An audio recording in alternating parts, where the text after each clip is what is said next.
चल आज हम लोग एक नया चैप्टर शुरू करेंगे जिसमें हम लोग का बात होगा थ्योरी ऑफ प्रोडक्शन से।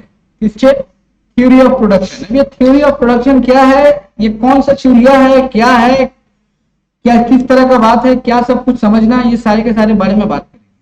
तो सबसे पहले ये वाला बात समझ ले, एक थ्योरेटिकल एकदम बेसिक कॉन्सेप्ट है, प्रोडक्शन का मतलब क्या।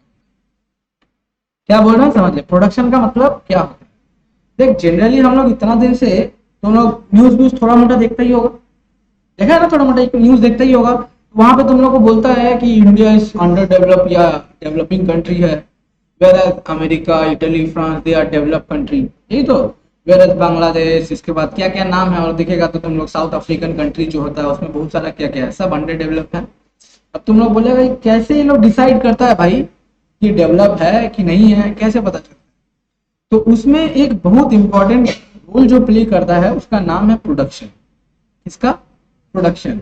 अब देखो प्रोडक्शन का मतलब क्या होता है, सबसे पहले ये समझना पड़ेगा। जनरली हम लोग जो जेन्युइन टर्म जो अपने लोग नॉर्मल अपने लोग यहाँ का जो भाषा है उस भाषा के हिसाब से जो हम लोग सोच के रखे हैं कि आपका क्या नाम है, प्रोडक्शन क्या होता है, ये हम लोग क्या समझ के रखते हैं। प्रोडक्शन का मतलब कोई एक चीज है, रॉ मटेरियल लेंगे, प्रोसेस लगाएंगे, फिनिश गुड तैयार, यही तो सही बात है ना। अपना दिमाग तो यही सोचता है। प्रोडक्शन का मतलब क्या होता है, कुछ चीज का रॉ मटेरियल है, उसमें थोड़ा प्रोसेसिंग किए, मशीन लगा दिए और क्या आ गया अपने पास, एक फिनिश गुड बन के तैयार हो गया। उसका नाम हम लोग क्या रख देते हैं, उसको हम लोग उस प्रोसेस को जो होल प्रोसेस को हम लोग क्या बोलते हैं, प्रोडक्शन बोलते हैं।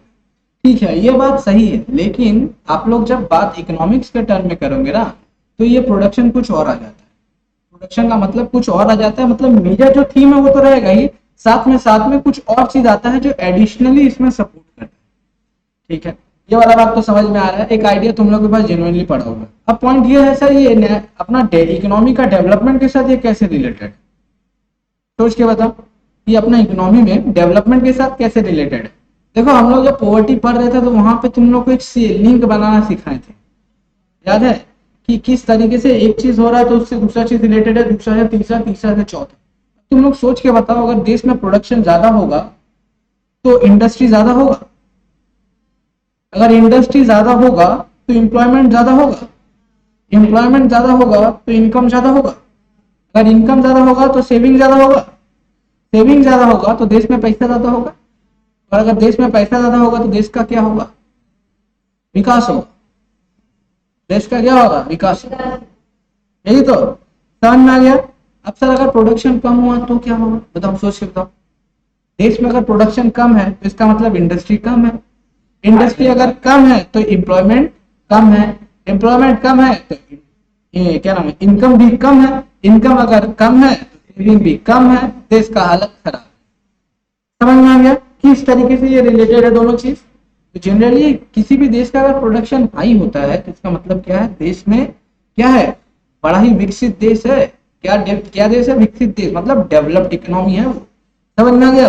अब इंडिया का बताओ, इंडिया का अवस्था क्या है, ना ही कम बनाता है ना ही ज्यादा बनाता है, हम लोग बीच वाले रास्ते में है, इसीलिए अपने लोग क्या है, डेवलपिंग। हम लोग क्या है, डेवलपिंग, अभी भी डेवलप कर ही रहे हैं। तो सर एक बार अपने लोग थोड़ा डिस्कशन कर लेते हैं प्रोडक्शन के ऊपर, प्रोडक्शन का मतलब क्या होता है। याद करने के लिए देखो, जब भी कोई चीज होगा ना, एग्जाम पर्पज के लिए अभी कुछ भी नहीं बता रहा हूँ, एग्जाम पर्पज के लिए तुम लोग का एग्जाम में भी क्या करना है वो अभी मैं कुछ भी नहीं बता रहा हूँ।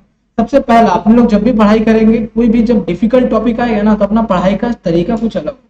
इसमें सबसे पहले राउंड में हम लोग समझेंगे, दूसरा वाले राउंड में हम लोग उसको याद करेंगे, और तीसरा वाले राउंड में लिखना शुरू करेंगे। ठीक है, और ये जो राउंड है ना इसका गैप थोड़ा कम रहेगा, ज्यादा बड़ा बड़ा नहीं रहेगा, जल्दी जल्दी हो जाए, क्योंकि समझने का टाइम ही सबसे ज्यादा लगता है, याद करने वाला और लिखने वाला टाइम थोड़ा कम रहता है, उसमें गैप कम रहता है। तो अभी हम लोग सबसे पहले कॉन्सेप्ट समझ लेते हैं, उसके बाद आगे का चीज शुरू करेंगे।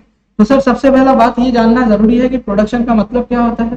तो यहाँ पे एक बार हम हेडिंग लगाते हैं और इसमें लिखते हैं कॉन्सेप्ट,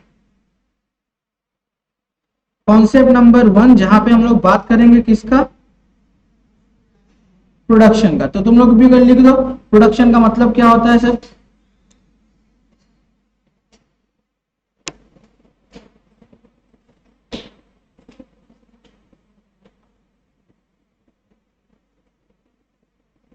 ये रहा प्रोडक्शन। सर प्रोडक्शन में क्या क्या चीज आता है, सबसे पहले एक बार जेन्युइन आइडिया में हम लोग थोड़ा सा चीज लिख लेते हैं, प्रोडक्शन का मतलब क्या होता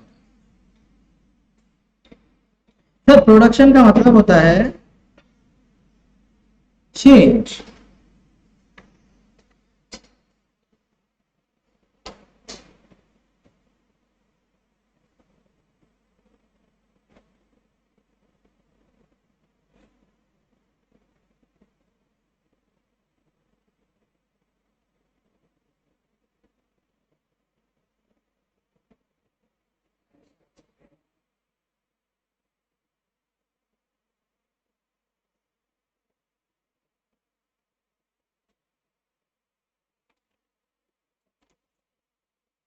चले,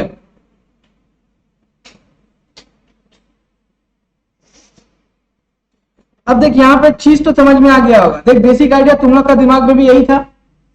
प्रोडक्शन में क्या होता है, एक फॉर्म से दूसरे फॉर्म में चल जाते हैं। जैसे आलू था, आलू से कहां पे चले गए, चीज में चले गए। यही तो। वुड था, वुड से कहां चले गए, चेयर पे चले गए। ये क्या होता है सर, ये तो कन्वर्जन हो रहा है। एक स्टेट से हम लोग किस स्टेट में चल जा रहे हैं, दूसरा स्टेट में चल जा रहे हैं। सर यहाँ पे सबसे बड़ा चीज जानना क्या है पता है, ये चीज change. Sir what do mean by change. अब तुम लोग को ये पता है चेंज का मतलब क्या होता है। चेंज का मतलब बदलाव होता है, लेकिन प्रोडक्शन में आपका जो चेंज होता है ना, वो कुछ अलग अलग तरीके से होता है। क्या होता है, अलग अलग तरीके का चेंज आता है। और ये क्या बोल रहे हैं सर, हाँ वही बात है। अब देख लेते हैं क्या क्या चेंज आता है एक बार। ये देखो, सबसे पहले यहां पे मैं लिख रहा हूं, यहां पे ये जो आपका चेंज होता है ना, ये 3 टाइप का चेंज होता है जनरली। आपका जो चेंज होता है वो 3 टाइप्स के होते हैं। अरे सर हाँ, पता है तुम लोग को चेंज के बारे में, कितना चेंज होता है, कभी नाम सुना था। अब देख, इसमें सबसे पहला चेंज आता है ना क्वांटिटेटिव। क्वांटिटेटिव, क्वालिटेटिव, और तीसरा होता है स्पेशल। चलो एक बार बात कर ले, क्वालिटेटिव क्वांटिटेटिव का मतलब तुम लोग बता सकते हैं। क्वांटिटी में चेंज आ जाता है। बताओ कभी किस किस ऐसा कोई ऐसा चीज बताओ जिसमें क्वांटिटी में बदलाव आता है।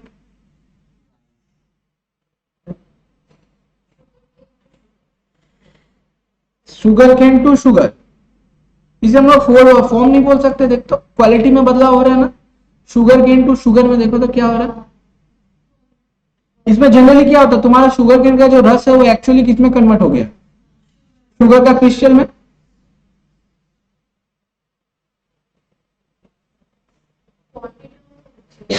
यस करेक्ट, सही बात है। ये भी तुम लोग क्वांटिटेटिव एस्पेक्ट में देखेगा तो भी तुमको दिखेगा कि एक ट्रक भर के मेरे पास शुगर केन आया और वहां से निकला कर एक बोरी चीनी। जा रे जा, बाकी कहां चला गया रे, होता है ना। अब देखो क्वांटिटेटिव एस्पेक्ट में थोड़ा सा बात करता हूँ। सबसे पहला चीज देखो, यहाँ पे एक चीज नोट किया होगा तुम लोग, क्वांटिटेटिव एस्पेक्ट में क्या चेंज होता है sir, there is a change in the quantity of the product. आपका क्वांटिटी में बदलाव आ जा रहा है। सर इसमें क्या होता है, इसमें जनरली कुछ एक्स्ट्रा कुछ नहीं होता है। तुम लोग एग्जाम्पल याद है, सीड्स। सीड्स कितना डालता है खेत में, एक बोरी डालता होगा मैक्स टू मैक्स, जो बड़ा खेत होता होगा फार्म लैंड। अगर एक बोरी डालेगा तो कितना निकलता है, कम से कम एक बस्ता, मतलब एक ट्रक सामान निकल आता है अपने पास, चावल का, गेहूं का, धान का, जो भी आता है। कितना आता है, एक बोरी के बदले कितना मिल रहा है, 1:20। अरे तेरी, एक बोरी तुमने सीड्स डाला फार्म लैंड में और तुमको उसके अगेंस्ट में कितना सामान मिल गया, 20। ये क्या बताता है सर, सीड्स टू क्रॉप्स। ये एक्चुअल में क्या होता है, क्वांटिटेटिव एस्पेक्ट होता है। ये जो बोली वो भी वही बात था, समझ में आ गया क्वांटिटेटिव एस्पेक्ट। अब सर क्वालिटेटिव एस्पेक्ट के बारे में बताओ थोड़ा सा, नाम सुना है। क्वालिटेटिव एस्पेक्ट में क्या होता है, जो प्रोडक्ट का क्वालिटी होता है उसको बदल दिया जाता है। देखो तुम लोग अपना देखना, यहाँ पे फॉर्म बदल जाता है अपने लोग का। जैसे देखो ये जो जहां पे तुम लोग बैठा हुआ है बेंच, ये पहले क्या था, वुड था। वुड से क्या करते हैं अपने लोग, यहां से यहां लेके आ गए। ठीक है, ये तो एकदम जेन्युइन सा लग रहा है सर। ये एक्चुअल में तुम लोग काउंटर भी कर सकते हैं सर, ये तो फॉर्म यूटिलिटी, आप इसका खाली फॉर्म बदल दिए। क्या तुमने देखा कि हम खाली डिजाइनिंग करते और कुछ नहीं किए, एक्चुअल जो है वही है। मैं तुम लोग को याद, आयरन और पता है कैसा होता है वो आयरन और, कभी नाम सुना है आयरन और, कैसा दिखता है, कभी कोशिश किया आयरन और समझने का, खाली तो फर्क तो नहीं है आयरन और आयरन और आयरन, एक्चुअल में होता क्या आयरन है। हाँ, रॉक, रॉक टाइप स्ट्रक्चर है, उसको लेके क्या करें, खा लें। अब मेरा बात सुन, क्या होता है जनरली, तुम लोग टीवी देखा ही होगा, टीवी में कभी डिस्कवरी चैनल पे देखा है जहाँ पे गोल्ड डिगर नाम का आता है, गोल्ड गोल्ड माइनर होता है, गोल्ड डिगर होता है, क्या पता है यार, कुछ भी होता है। डिस्कवरी वो लोग कभी देखा है गोल्ड जब वो लोग माइन करता है तो कैसे माइन करता है, कभी देखा है? मट्टी के अंदर एकदम बड़ा बड़ा मशीन डाल देता है, गोल्ड क्या गोटा गोटा गोल्ड आता है, बोला हम गोल्ड है मगर कैसे आता है गोल्ड, देखा है कभी, चेष्टा किया है देखने का, कभी कोशिश किया है? हमेशा ही देखना जो गोल्ड होता है ना वो मट्टी का पार्टिकल्स में मिला हुआ है, और उसमें से उसको छानना पड़ता है। अगर तुमको 100 ग्राम गोल्ड चाहिए तो कम से कम कितना किलो, 200 टन तुमको मट्टी छानना पड़ेगा, तब जाके तुम्हें 100 ग्राम गोल्ड मिलेगा। समझ में आ रहा है? वही अवस्था अपना आयरन ओर के साथ होता है। आयरन ओर क्या होता है? आयरन ओर एक्चुअली कोई आयरन जनरली हम लोग जैसे अपने का आयरन दिखता है ना वैसे नहीं आता, तो क्या होता है मिट्टी में मिला हुआ रहता है। तो जब तुम्हें माइन करता है सबसे पहले तुम्हें क्या आयरन मिल जाता है? नहीं, तुम्हें क्या मिलता है? एक ऐसा स्ट्रक्चर रॉक का जिसमें क्या होता है? आयरन रहता है। क्या रहता है उसमें? आयरन रहता है। तो वो जो रॉक है जिसमें आयरन कंटेन होता है उसे हम लोग क्या बोलते हैं? आयरन ओर बोलते हैं। ठीक, अब तुम्हारे पास आयरन ओर आ गया, अब क्या करेगा? उसका प्रोसेसिंग करेगा। क्या करेगा? मट्टी अलग, आयरन अलग। वो आयरन आ गया, अब आयरन को क्या करेगा? प्रोसेस करेगा, क्या बनेगा आयरन से? स्टील। समझ में आ गया? यहाँ पे क्या किया तुम लोग? क्वालिटी बदल दिया ना, आयरन से सीधा कहां लेके चला गया? स्टील। तो यहाँ पे सर हम लोग लिख सकते हैं आयरन ओर से आप लोग कहां चले गए? सीधा सीधी स्टील में। कोई दिक्कत है यहाँ पे? इसके अलावा कोई भी माइनिंग इंडस्ट्री में कोई भी प्रोडक्ट उठा लो यहाँ पे भी मिलेगा। अल्युमिनियम कहां से आता है पता है कि नहीं? बॉक्साइट। ऐसा ऐसा नाम भी पढ़ा है ज्योग्राफी में, क्या पता है बताओ? सबसे ज्यादा कहाँ मिलता है ये सब पता है अपने देश में? अपना उड़ीसा जो है एकदम मिडल में, एकदम हेड है, हेड बहुत उड़ी है वहां पे, बहुत सारा ये है। बोलो क्यों? वहां पे कृष्ण भगवान रहता है ना, इसीलिए। अब मैं बात सुना स्पेशल का बात करते हैं। स्पेशल में क्या होता है? स्पेशल चेंज जो होता है उसके बारे में बात कर लेते हैं। यहाँ ये जो आपका स्पेशल चेंज होता है ना, इसमें भी दो तीन टाइप का चेंज होता है। मैं इसको बता देता हूँ एक बार, तुम लोग लिख लो थोड़ा सा, इसको एक बार बना लेना। जब मैं पूरा बना लेता हूँ फिर स्पेशल में क्या होता है पता है? सबसे पहले आता है आप लोग का प्लेस यूटिलिटी। क्या नाम आता है? उसके बाद आता है आपका प्लेस यूटिलिटी, तुम लोगों को समझ में आता ही होगा। दूसरा आता है टाइम यूटिलिटी, तीसरा आता है पर्सनल यूटिलिटी।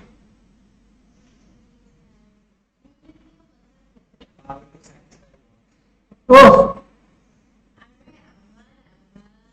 अब मेरा बात सुन, स्पेशल की बात करते हैं। प्लेस यूटिलिटी, प्लेस यूटिलिटी का भी नाम सुना है? प्लेस यूटिलिटी का, प्लेस में प्लेस चेंज होने के कारण उस प्रोडक्ट में यूटिलिटी आ जाए। क्या बोले समझ में? प्लेस चेंज होने के कारण उसमें यूटिलिटी आ जा रहा है, लेकिन अगर वो अपने प्लेस में रहेगा तो उसका कोई यूटिलिटी नहीं है। सोच के बताओ, जो बाली होता है सैंड, सैंड अगर रेगिस्तान में पड़ा उसका कोई वैल्यू नहीं है, लेकिन अगर उसको कंस्ट्रक्शन साइट पे पहुंचा दिया जाए तो क्या बन जाता है? अरे भाई बहुत महंगा है ये, सुनो ठीक। तो अब देखो हिमाचल प्रदेश में सेब पड़ा हुआ है, वहां पे सेब का दाम कम है, लेकिन वही वाला चीज अगर दिल्ली कोलकाता बॉम्बे में पहुंचता है तो उसका रेट क्या हो जाता है भाई? वहां पे 40-50 रुपया किलो चल रहा है, यहाँ पे तो भाई 200 रुपया का मारा मारी है। समझ में आया? प्लेस, यहाँ पे प्लेस यूटिलिटी का मतलब क्या होता है? When there is a change in place the utility क्या हो जाता है? वो प्रोडक्ट अपना यूटिलिटी क्या कर लेता है? ऑब्जर्व कर लेता है, उसमें यूटिलिटी है। समझ में आ गया? तो यहाँ पे क्या लिख सकता है? सेब of Himachal Pradesh, apple of Himachal Pradesh. Himachal Pradesh का जो है, हिमाचल प्रदेश का जो एप्पल है उसमें कब यूटिलिटी आता है? जब वो बदल जाता है, मतलब हिमाचल प्रदेश से दिल्ली में आ गया, ले भाई दाम बढ़ गया उसका, चलो ठीक कि नहीं। उसके बाद का बात आता है time utility. Sir time utility का नाम सुना? टाइम यूटिलिटी कभी कोशिश किया जानने का? अब देख तुम लोग सब चीज जानता है, ये टाइम यूटिलिटी का कॉन्सेप्ट तुम्हारे दिमाग में है, खाली बताने का देरी है। सबसे पहले ये बात बताओ, क्या बोलते हैं, कार्टून वार्टून देखता ही होगा। कार्टून वार्टून में एक तो पहले टाइप का कार्टून आता था जिसमें बताया था भालू कैसे रहता है, पता है? मोगली जो आया था एक बार, नया जो आया था ना एनिमेटेड में, कैसे तो मोगली था पूरा एकदम ओरिजिनल टाइप था, वीएफएक्स वाला था, देखा था तो उसमें वो जो भालू जो था, भालू सबसे अपना फनी कैरेक्टर, उसका अप्रोच कैसा था खाने की तरह, तू देखा था? तुम लोग देखा कभी? कंसिडर किया था? वो खाना तो खाने के लिए पसंद करता था, लेकिन साथ ही साथ एक बात भी बोल रहा था वो बार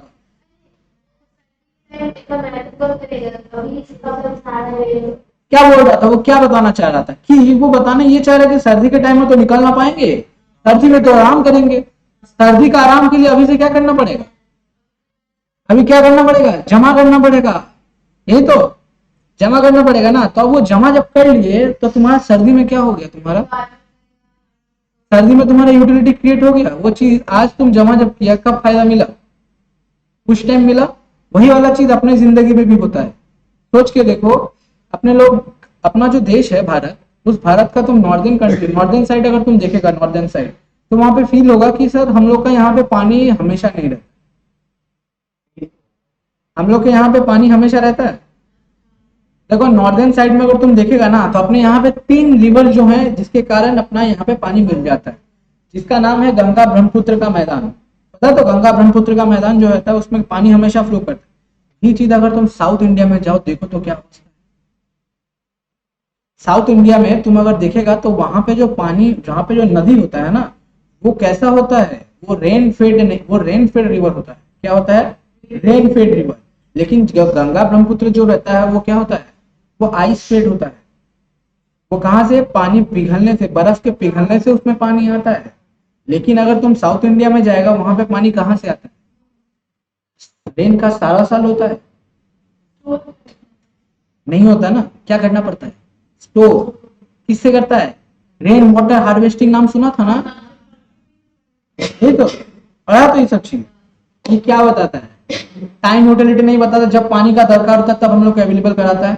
यस और no? Throughout the year पानी है? नहीं है, एक स्पेसिफिक सीजन में है। दैट इज आप लोग का जो अगस्त नहीं, जुलाई से सितंबर तक का महीना में अपने लोग के पास पानी बहुत ज्यादा गिरता है। मानसून हम लोग के यहाँ पे एंटर कर जाता है। उसी टाइम अपने लोग क्या करते हैं? सारा पानी जोड़ के रखते हैं और उसको सारा साल क्या करते हैं? यूज करते हैं।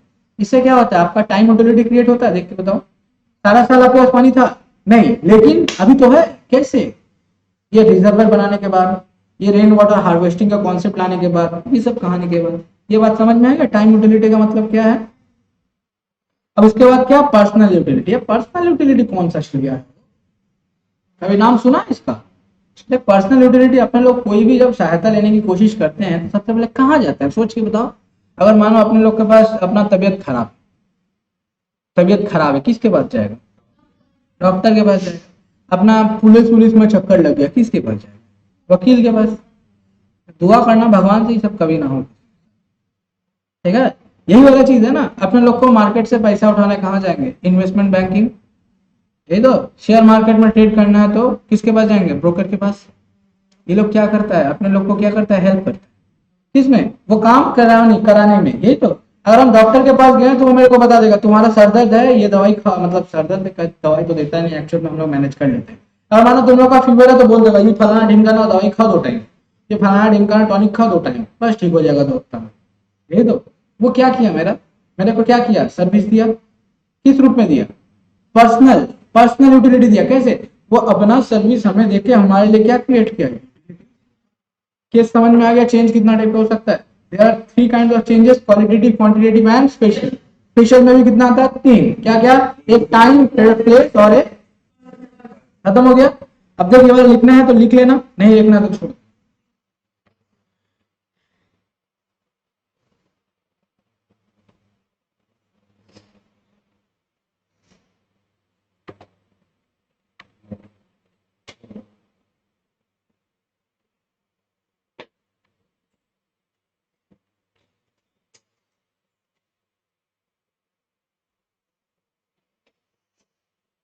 देख, प्रोडक्शन के बारे में इतना सब कहानी तुम लोग को समझ में आ गया होगा अच्छे से।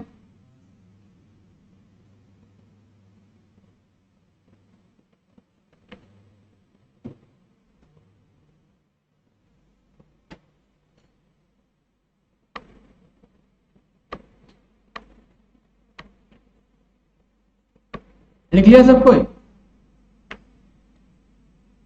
अभी किताब मत देखना। अभी सबसे पहले कॉन्सेप्ट खत्म करेंगे, फिर हर एक किताब से डिस्कस कर लेंगे, तो आप लोग का भी काम आराम से हो जाएगा। मेरे को जो मेजर 3 बताना है वो भी तुम लोग को समझ में आ जाएगा।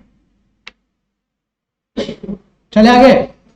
अब देखो ये प्रोडक्शन के बारे में हम लोगों ने जनरली क्या बात किया कि इसमें क्या होता है, चेंज ऑफ स्टेट होता है, यस और नो। लेकिन इसमें एक और चीज होता है सर, ये इसके एडिशनल पॉइंट्स हैं, अब ये पॉइंट्स भी लिखना है तुम लोग इसके नीचे। क्या होता है सर ये बताइए। चेंज के बाद हम लोग का बात होता है प्रोडक्शन में सर्विस प्रोवाइडिंग, जो सर्विस देता है ना उसे भी हम लोग क्या बोलते हैं पता है, जब कोई हमें सर्विस देता है तो उसे भी हम लोग बोलते हैं प्रोडक्शन। मतलब sir creation of utility is also known as an what, production. एक बार लिख ले इसको।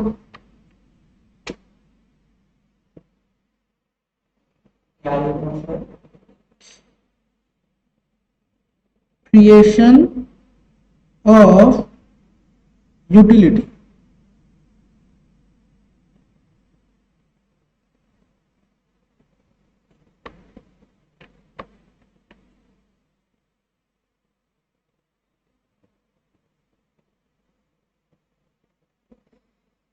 तुम लोग पूछेगा यहाँ पे पूछेगा एग्जाम्पल चाहिए तुम लोग को। अब देखो यहाँ पे एग्जाम्पल एकदम सिंपल है। तुम जब डॉक्टर से कंसल्ट किया तो वो डॉक्टर तुमको क्या करके दिया, यूटिलिटी दिया ना तुमको, तुम्हारा उपयोगिता क्रिएट करके दिया। इसे हम लोग क्या बोलते हैं, ये भी एक टाइप का प्रोडक्शन है। वो क्या प्रोड्यूस करके दिया, सर्विस। अब तुम अगर किसी वकील के पास जाता है या पुलिस स्टेशन जाता है तो वो जो आदमी लोग होता है वो तुमको क्या करके देता है, वो अपना सर्विस तुमको देता है। बैंक में गया है पैसा डिपॉजिट करने, जो आदमी सामने बैठा हुआ क्या देता है तुमको, सर्विस देता है। तुम्हारा क्या करता है, पैसा लेता है, तुम्हारा एंट्री कर देता है, तुम्हारा पैसा जमा कर लेता है। क्या करता है तुमको, एडिशन करता है, तुम्हारा सर्विस में क्या देता है, यूटिलिटी क्रिएट करके देता है। इसे भी हम लोग क्या बोलते हैं, प्रोडक्शन। समझ में आ गया। Production is not only concern with the production of goods, it is also concern with the production of service. समझ में आ गया। प्रोडक्शन सिर्फ गुड्स के बारे में नहीं होता है, इसमें क्या होता है, सर्विस के बारे में भी बातचीत होता है। अगर कोई चीज कोई आदमी सर्विस दे रहा है तो मतलब वो क्या क्रिएट कर रहा है, वैल्यू क्रिएट कर रहा है, वो भी क्या है आपके लिए, प्रोडक्शन ऑफ सर्विस है। समझ में आ गया। तो अब मैंने बात सुन, इसके आगे और एक चीज लिखना हो, प्रोडक्शन में खाली क्रिएशन ही जरूरी नहीं होता है। खाली आप क्रिएट कर लिए या प्रोड्यूस कर लिए तो उसे प्रोडक्शन बोल देंगे, ये कतई जरूरी नहीं है। क्रिएट करने के बाद उसको एक्सचेंज भी करना पड़ेगा मार्केट में। क्या, कोई भी चीज आप जब प्रोड्यूस कर लेते हो तो उसे आपको क्या करना पड़ेगा, मार्केट में एक्सचेंज भी करना पड़ेगा, तभी जाकर उसे हम लोग क्या बोलेंगे, प्रोडक्शन। हाँ यस सर, तभी बोलेंगे उसको प्रोडक्शन। तुम बोलेगा कैसे, घर में माँ भी तो तुमको सर्विस देती है खाना बना के, तो उसे क्या तुम लोग प्रोडक्शन बोल सकता है, नहीं। Why sir, it is non economic. लेकिन वही वाला खाना अगर बाहर वाला बना के देता है, अपने लोग जाता ही होगा तुम लोग, क्या क्या सब है यहाँ पे खुला हुआ, कितना सारा रेस्टोरेंट है, जाता है तुम लोग वहाँ खाना, जब वो बना के देता है तो उससे हम लोग क्या बोलते हैं, प्रोडक्शन। वाई सर, बिकॉज सबसे पहले तो वो खाना बना के दे रहा है, साथ ही साथ इसके अगेंस्ट में वो पैसा भी ले रहा है। समझ में आ रहा है। तो तुम्हारे यहाँ पे दो चीज होना चाहिए प्रोडक्शन करने के लिए, क्रिएशन ऑफ गुड्स या creation of service, and that वो जो चीज है उसको क्या करना पड़ेगा, एक्सचेंज भी करना पड़ेगा, कहाँ पे, मार्केट में।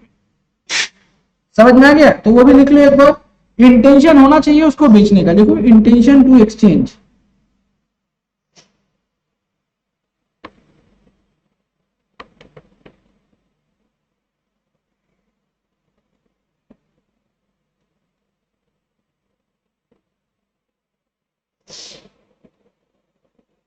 ये भी होना जरूरी है, तब जाके तुम्हारा प्रोडक्शन पूरा कंप्लीट होगा।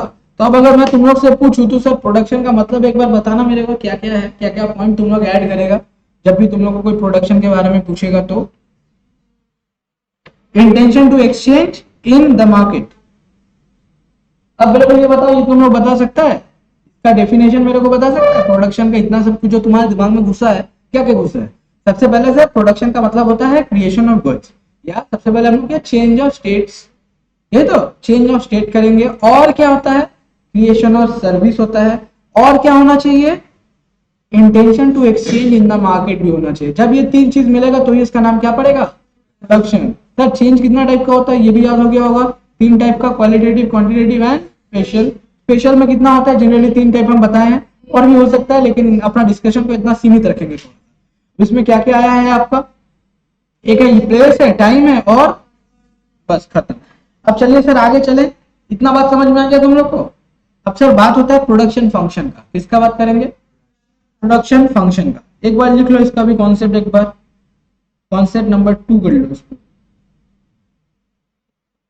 कॉन्सेप्ट 2, इसका नाम है प्रोडक्शन फंक्शन। तो सबसे पहला ये बताओ जिसका इसका मैथमेटिक्स है वो फंक्शन का मतलब समझता होगा, यस और नो?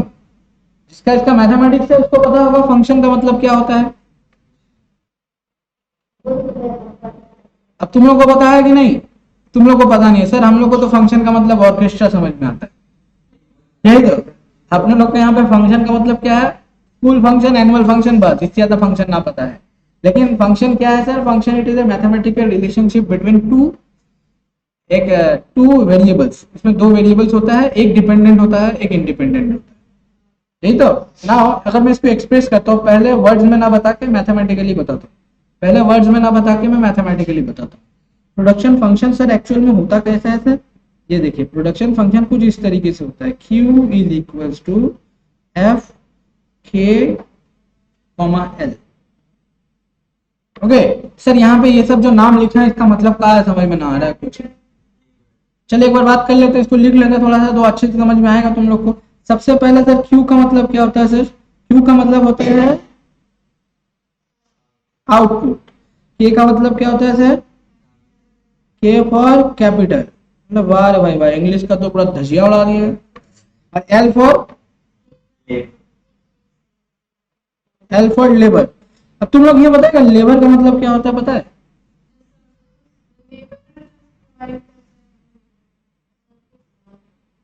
लेबर का मतलब यहाँ एफर्ट होता है, एफर्ट, मेहनत। अब यहाँ पे बात सुनो, आउटपुट कैपिटल लेबर। अब ये बताओ आउटपुट किस किस, यहाँ पे जो ये चीज लिखा हुआ है ना, क्वांटिटी फंक्शन ऑफ के एंड एल, इसका मतलब क्या होता है? इसका मतलब ये होता है आउटपुट जो है वो कैपिटल एंड लेबर के ऊपर क्या है? डिपेंडेंट है। क्या है? इसके ऊपर डिपेंडेंट है। इसका मतलब सर और क्लियरिटी से बताइएगा। अगर मैं इसको ठीक से बताऊं, ये वाला चीज तो लिख लिया ना तुम लोग, समझ में आ रहा है? थोड़ा थोड़ा 10% भी समझ में आ रहा है? क्या बताना चाह रहे हैं यहाँ पे? किसी भी चीज का क्वांटिटी किस किस चीज के ऊपर डिपेंड करता है? के पे, कैपिटल और लेबर पे। नाउ सी, अगर मैं यहाँ पे बात करूं, मैं 200 यूनिट्स गुड्स बना सकता हूं। कब? जब मेरा कैपिटल क्या हो? 2 यूनिट का कैपिटल हो और 4 यूनिट का लेबर हो। क्या बोला, समझ में आया? जब मैं 2 लाख रुपया लगा रहा हूं और 4 लेबर लगा रहा हूं तो मैं माल कितना बना पा रहा हूं? 2 लाख। मैं 2 यूनिट लेबर बोल कैपिटल बोल रहा हूँ, 2 यूनिट का मतलब 2 लाख, ठीक है। 2 यूनिट में यहाँ पे क्या लगा रहा हूँ? कैपिटल। और 4 यूनिट क्या लगा रहा हूँ? लेबर, ठीक है। एक बार तुम लोग को और क्लैरिटी समझाने के लिए मैं बताता हूँ, कैपिटल का मतलब यहाँ मशीन समझ लो। क्या कैपिटल का मतलब? मशीन समझ लो ना। आपके पास कितना मशीन है? 2 मशीन है, 4 लेबर है, तो आप कितना गुड्स बना रहे हो? 200 गुड्स बना रहे हो। ओके, ऐसे ऐसे ये वाला एक तो ऐसे ही है, एक तो ऐसे एग्जांपल है, ठीक है। अगर मेरे पास दो मशीन है, 4 लेबर है, तो मैं 200 यूनिट बनाता हूं 1 महीना में। अब इसी डेटा को मैं वापस से चेंज करता हूं। अगर मैं बात करूं, मेरा 2 यहाँ पे फिक्स रहा और आपका ये लेबर जो 4 से 8 हो जाएगा, तो सर यहाँ क्या होगा? क्वांटिटी क्या होगा सर? बढ़ेगा ऑब्वियसली। यस और नो? मशीन सेम है but your labour has been increase, then what will happen sir? आपका जो क्वांटिटी विल इंक्रीज। यस और नो? सर कितना हो जाएगा? मान के चलते हैं यहाँ पे 500 हो जाएगा। कितना हो गया? 500।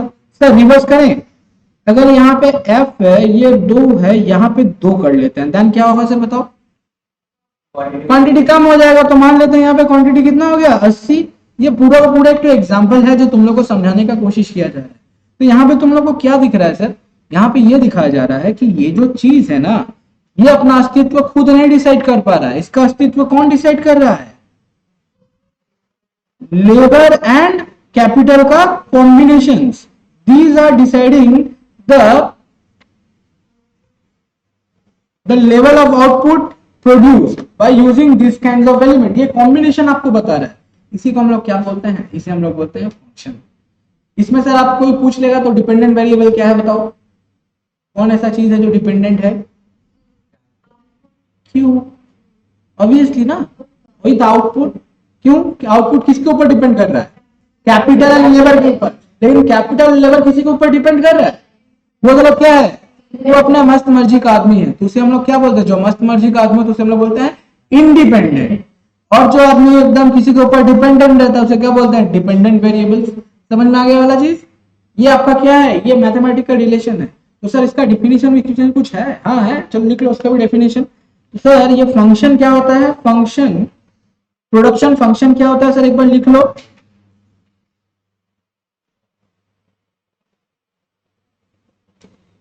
अ production function is FUN functional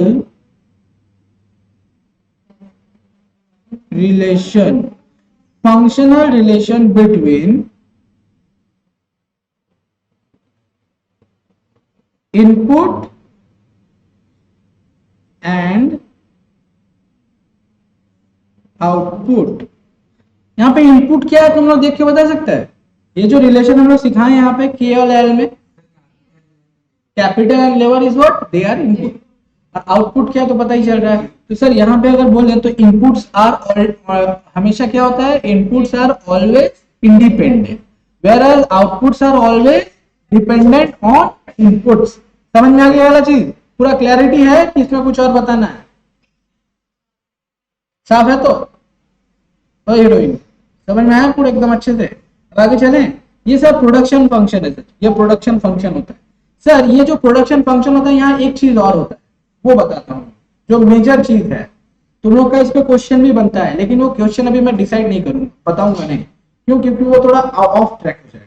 मैं अभी थोड़ा फ्लो में हूँ तो उसको बता देता हूँ। जब भी प्रोडक्शन फंक्शन, आप कोई भी आप production function, whenever you are making any kind of production function, तो वो प्रोडक्शन फंक्शन में कुछ इस तरीके का कॉम्बिनेशन होता है। प्रोडक्शन फंक्शन में हमेशा इस तरीके का कॉम्बिनेशन होता है जो आपको यह बताता है कि आपका जो आउटपुट होता है वो क्या होता है पता है? वो मैक्सिमम आउटपुट आता है। क्या आता है?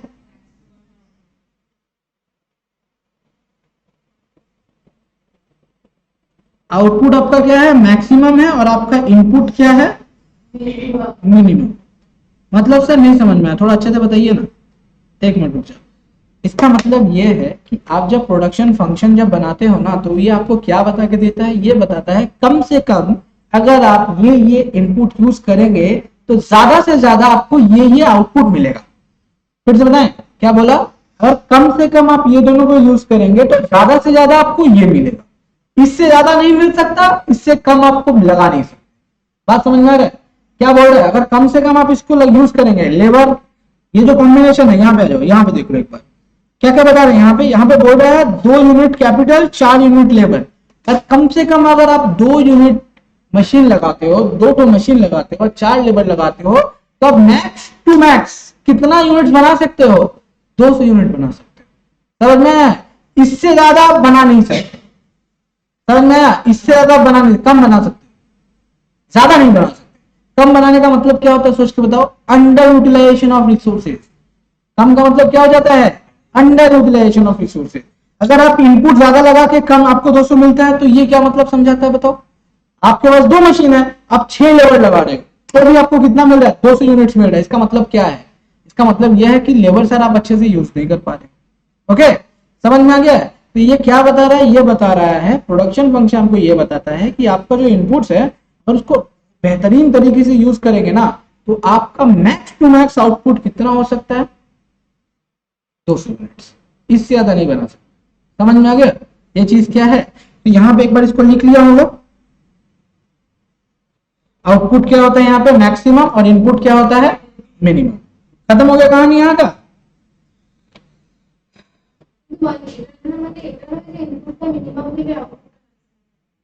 हाँ, ये जो प्रोडक्शन फंक्शन होता है, production function generally states that if, ये जो कॉम्बिनेशन होता है ना, जो आपका प्रोडक्शन फंक्शन आपको देता है, वो क्या बताता है? वो जनरली स्टेट्स कि आपका अगर कम से कम इतना इनपुट्स होगा तो ज्यादा से ज्यादा आपको इतना ही मिलेगा, इससे ज्यादा नहीं होगा।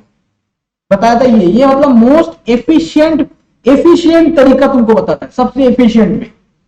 इससे खराब नहीं हो सकता, इससे ज्यादा अच्छा नहीं हो सकता।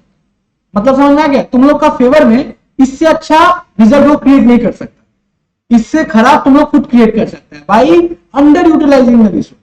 तुम अगर रिसोर्स को एकदम बहुत अच्छे से यूज करेगा तो तुमको मैक्स टू मैक्स इतना ही मिलेगा, उससे ज्यादा नहीं मिलेगा।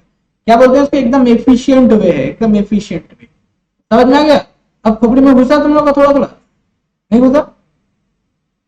प्रोडक्शन फंक्शन क्या बताता है कि लेबर और कैपिटल को यूज करके आप कितना आउटपुट निकाल सकते हो, यही तो। अब ये बताओ, अगर अब मैंने क्वेश्चन में बताया कि मेरे पास 2 मशीन है, 4 लेबर है, तो आप कितना यूनिट्स गुड्स बना सकते हो? 200 यूनिट्स।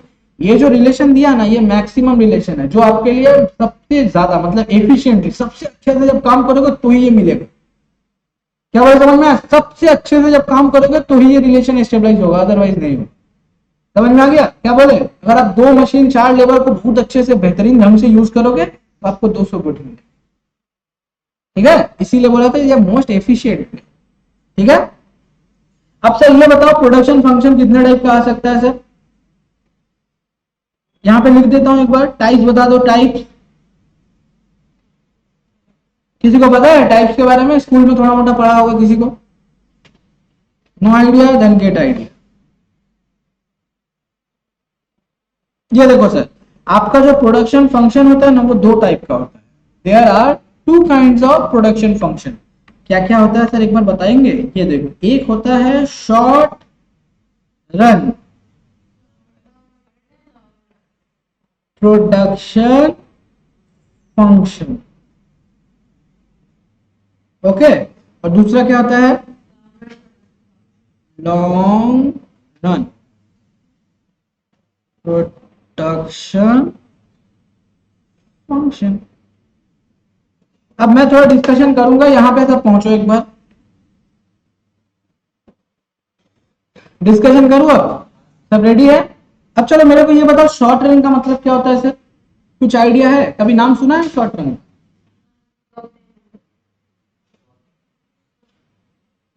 पता क्या समझ में आ रहा है?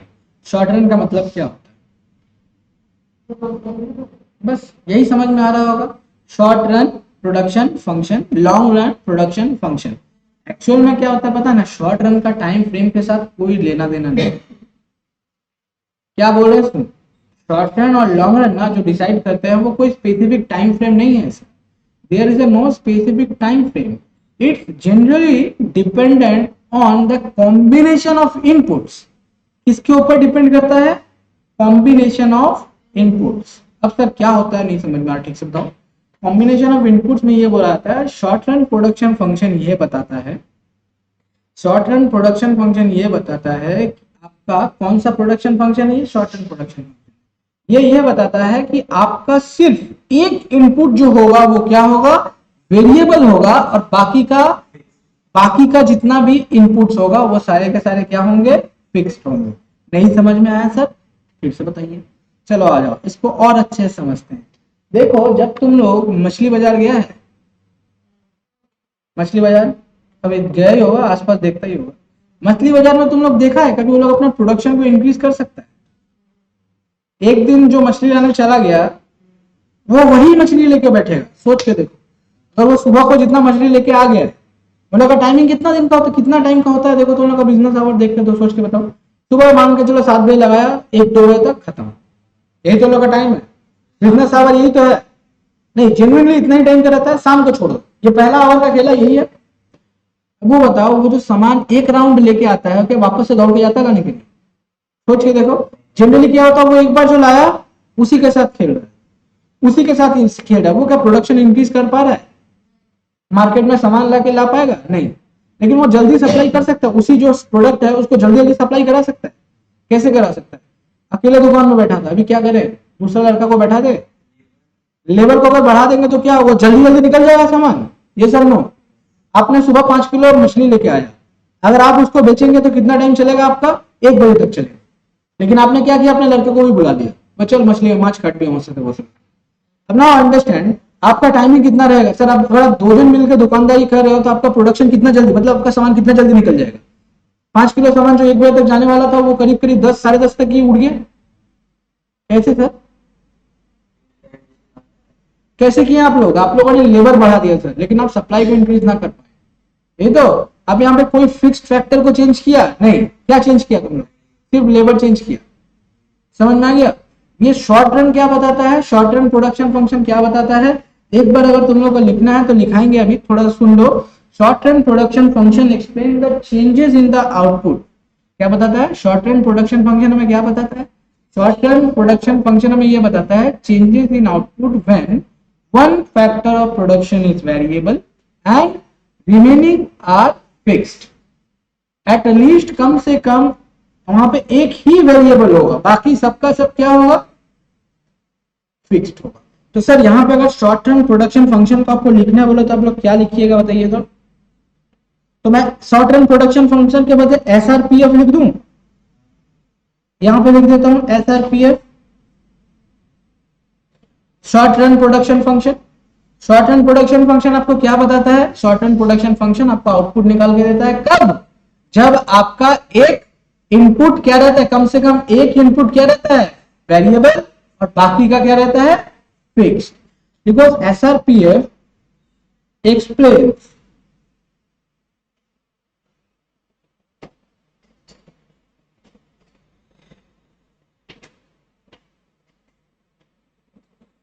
changes in output when,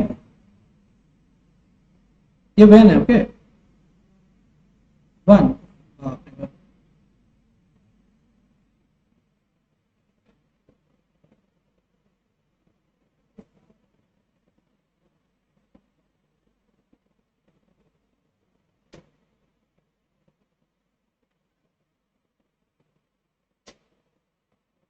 one factor is variable लिखो एक बार।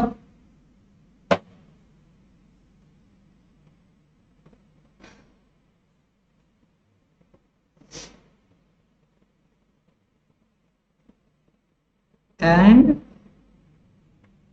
Remaining are fixed.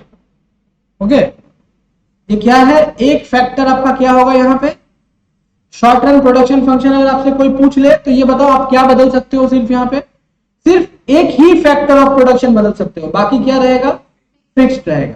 और लॉन्ग रन में क्या होगा सर, सीधा उल्टा चलेंगे। यहाँ पे क्या होगा पता है, यहाँ पे कोई भी वेरिएबल नहीं है, सब मतलब कोई भी फिक्स नहीं है, सबका सब क्या है, variable.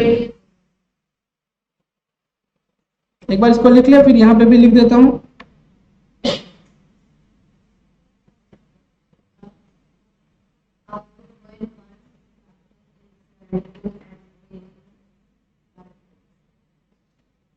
LRPF explains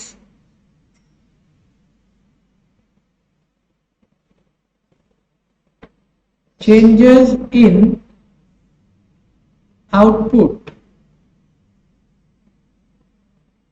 when all factors of production are changed, change लिखो,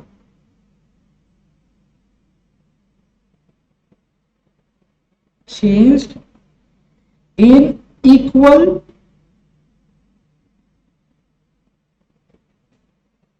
proportion। तो सर एक बात ये बताइए, अगर आपसे कोई पूछता है तो शॉर्ट रन प्रोडक्शन फंक्शन क्या होता है, बता सकेगा? शॉर्ट रन प्रोडक्शन फंक्शन एक ऐसा फंक्शन है जो हमें क्या बताता है कि आपका एक ही इनपुट वेरिएबल है, बाकी का इनपुट क्या है, फिक्स्ड है।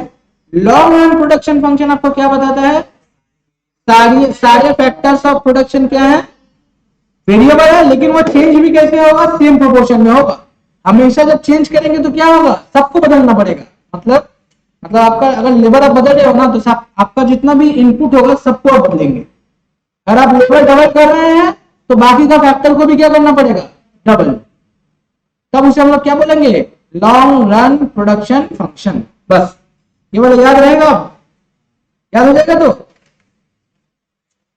अब तुम लोग में से बहुत जन पूछेगा सर ये शॉर्ट रन और लॉन्ग रन का मतलब क्या, एक बार बताएंगे? तो इसको वाले एक्सप्लेन ऐसे डिस्कशन के रूप में बता देता हूँ। शॉर्ट रन का मतलब क्या होता है पता है, एक ऐसा टाइम पीरियड, शॉर्ट रन का मतलब क्या होता है, एक ऐसा टाइम पीरियड जहां पे सिर्फ एक फैक्टर ऑफ प्रोडक्शन क्या है, वेरिएबल है, बाकी फिक्स्ड है। क्या बोले, समझ में आया? शॉर्ट रन का मतलब होता है एक ऐसा टाइम फ्रेम जहां पे सिर्फ आप एक ही वस्तु, दैट इज एक ही फैक्टर को बदल सकते हैं, हर चीज को नहीं बदल सकते। वेयर अगर लॉन्ग रन का बात किया जाता है ना, तो लॉन्ग रन में हर सारा चीज बदल जाता है।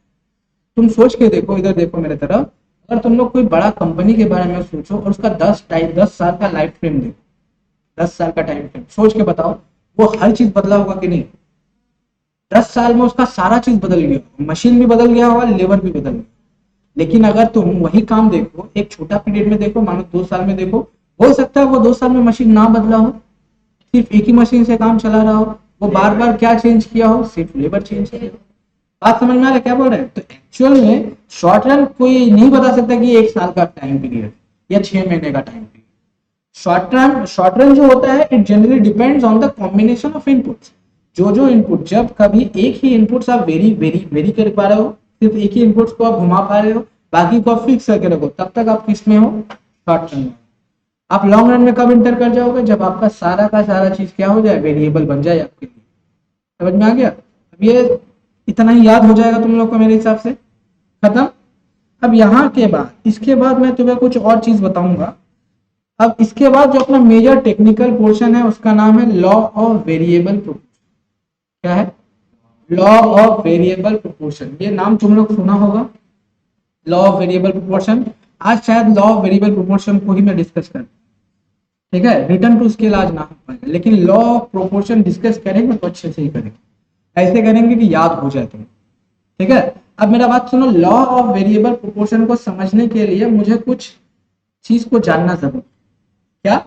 लॉ ऑफ प्रोपोर्शन को जानने से पहले मुझे कुछ कुछ चीजों का अंडरस्टैंडिंग चाहिए। अब वो क्या क्या चीज है एक बार सर वो बताइए। तो सर सबसे पहले ये हेडिंग लीजिए, concept number 3।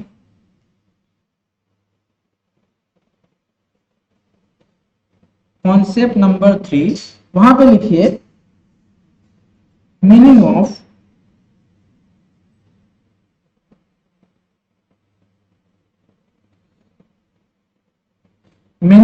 AP MP and TP. AP धिल्लन, एमपी मध्य प्रदेश और टीपी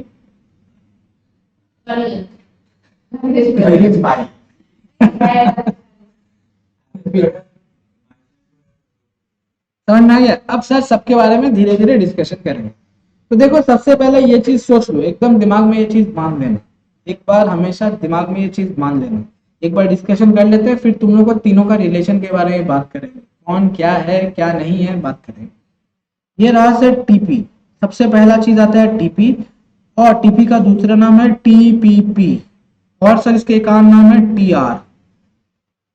मतलब सर एक ही चीज है। अब सबका है शॉर्ट फॉर्म है, लॉन्ग फॉर्म बात करते हैं, बता ही रहे हैं। सबसे पहले टीपी का मतलब होता है टोटल प्रोडक्ट। टोटल प्रोडक्ट क्या है? Total product. दूसरा लो, दूसरा आपका आता है टोटल फिजिकल प्रोडक्ट। क्या है? Total physical product. और टीआर का मतलब होता है टोटल रिटर्न। अब देखो तुम लोग अगर मेरे पास MUTU का कॉन्सेप्ट अगर किया होगा, अगर तुम लोग marginal utility and total utility का कॉन्सेप्ट किया होगा, then it will be very easier for you to understand. बस एकदम करेक्ट, जो बोला एकदम सही बोला। अब तुम लोग को भी पता ही है, हीरोइन कल पढ़ी थी तो मार्जिनल यूटिलिटी का मतलब क्या था? एक वर्ड बोले थे मार्जिनल के बदले, क्या नाम बोले थे? मार्जिनल के बदले का वर्ड एडिशनल। मार्जिनल का मतलब क्या होता है? एडिशनल। चलिए एक बार बात कर लेते हैं सर, टोटल प्रोडक्ट का मतलब क्या होता है, एक बार लिख लेते हैं। लिखो, टोटल प्रोडक्ट का मतलब क्या होता है? टोटल प्रोडक्ट का मतलब होता है it is the maximum output. लिखो एक बार, it is the maximum output that a firm obtains from a given form. FORM, form लिख देना। नहीं FROM, फॉर्म हो जाएगा। क्या होता है? फॉर्म हो जाएगा। नहीं फॉर्म ही होगा, फॉर्म ही होगा। फॉर्म ये वाला FIRM है और ये वाला FROM है। ओके, फॉर्म का मतलब पता है? तो production units obtain from a given combination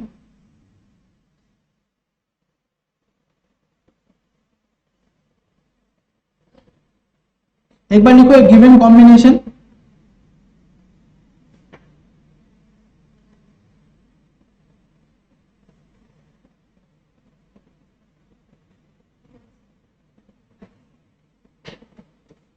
combination of inputs। Okay, मतलब सर क्या है? मतलब ये है कि आप अगर 4 लेबर को लगाते हैं तो 4 लेबर से आपको जो टोटल प्रोडक्ट मिलता है उसे हम लोग क्या बोलते हैं? Total product.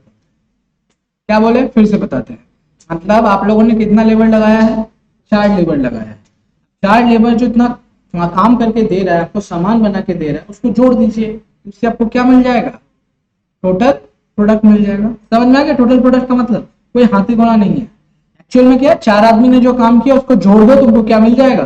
टोटल प्रोडक्ट मिल जाएगा। तो सर इसको हम लोग ऐसे लिखते हैं, एक फॉर्मूला होता है, इसका फॉर्मूला लिख देते हैं। Total product is equals to summation या सिग्मा MP। याद है? ये हम लोग TU में भी किए थे। Sigma MU is equals to TU। किया था कि नहीं? यही वाला चीज किया होगा शायद। सिग्मा और हर MU को जोड़ देंगे तो हमें क्या मिल जाएगा? TU मिल जाएगा। कल तुम लोग किया था, याद है? वही मार्जिनल यूटिलिटी वाला कॉन्सेप्ट ही है ये वाला पूरा का पूरा। अब इधर आ जाओ, TPMP का तो चक्कर सर समझ में आ गया। एक और चीज होता है, इसके लिए एक लाइन यहाँ पे थोड़ा जगह छोड़ देना, एक लाइन का जगह छोड़ देना, उसके बाद लिखो टोटल प्रोडक्ट। समझ में आ गया होगा। अब क्या बात करेंगे? MP का बात कर लेते हैं, मार्जिनल प्रोडक्ट के बारे में। MP का मतलब क्या होता है सर? Marginal product. MPP का मतलब क्या होता है? MPP का मतलब क्या होता है? समझ में आ गया?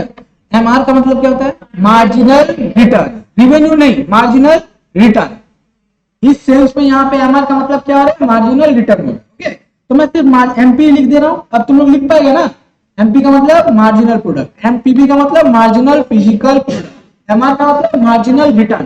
तो चलिए सर एक बार MP का मतलब लिखते हैं। अब ये बताओ, कोई मेरा हेल्प करेगा MP लिखने में? तुम लोग को अगर याद होगा तो बताओ, जिसको इसको याद है। मार्जिनल यूटिलिटी का डेफिनेशन जिसको इसको याद है वो मार्जिनल प्रोडक्ट का भी डेफिनेशन बताओ।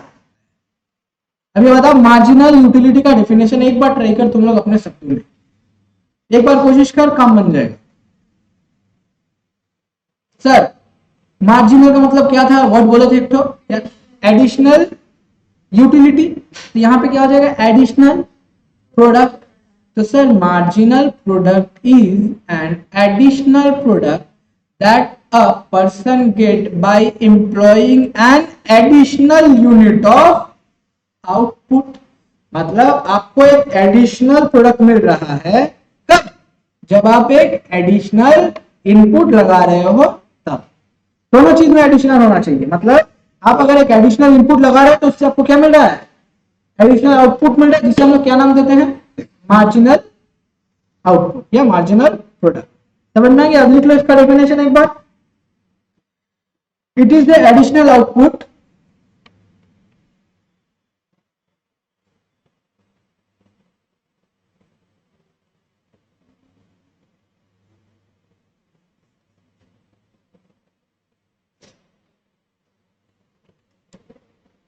obtains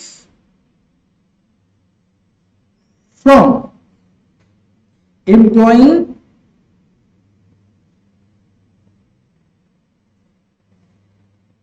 an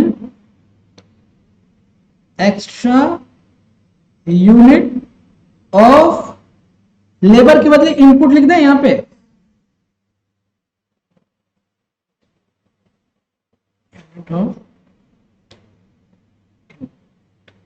ओके, समझ में आ गया होगा चीज।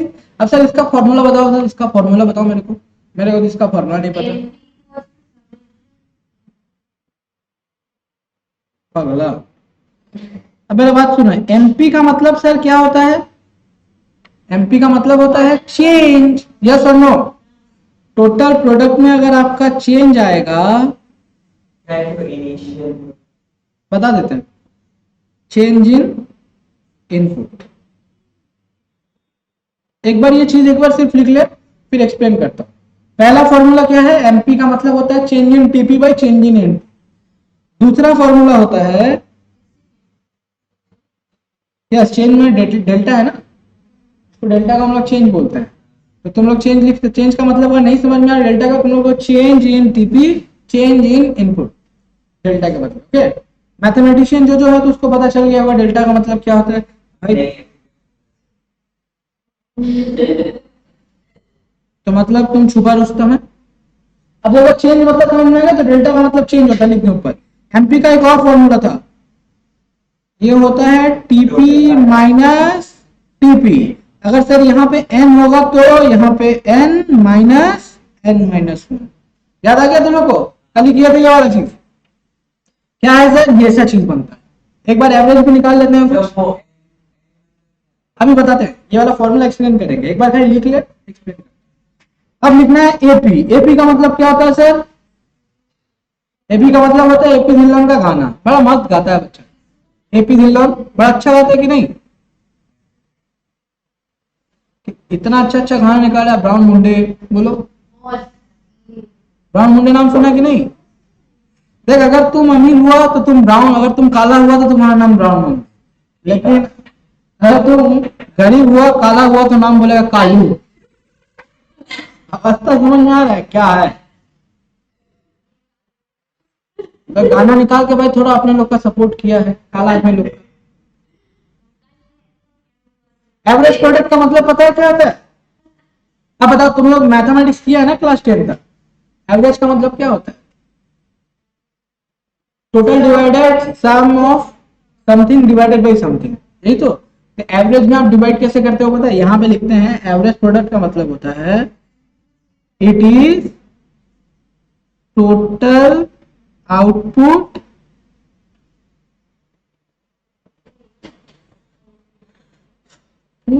डिवाइडेड बाय, वाह, यस, एपी का मतलब एवरेज प्रोडक्ट, और एपीपी का मतलब एवरेज फिजिकल प्रोडक्ट, और एआर का मतलब, अब यहां बताइए, it is total output divided by total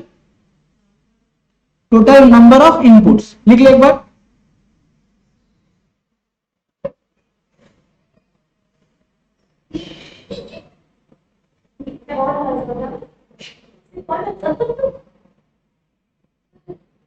एक बार लिख ले भाई, टोटल, मैं लिख नहीं पा रहा हूं,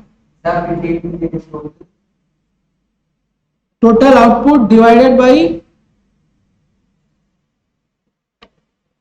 टोटल इनपुट। अब सर इसका फॉर्मूला दिखाओ। तो सर एकदम सिंपल ही तो फॉर्मूला है, एपी का मतलब होता है sir TP by total input, यही तो सर आप ये बता सकते हो टोटल या नंबर ऑफ इनपुट बोल दें यहाँ पे तो ज्यादा अच्छा होगा, नंबर ऑफ इनपुट लिख देते हैं यहाँ पे, ज्यादा अच्छा रहेगा।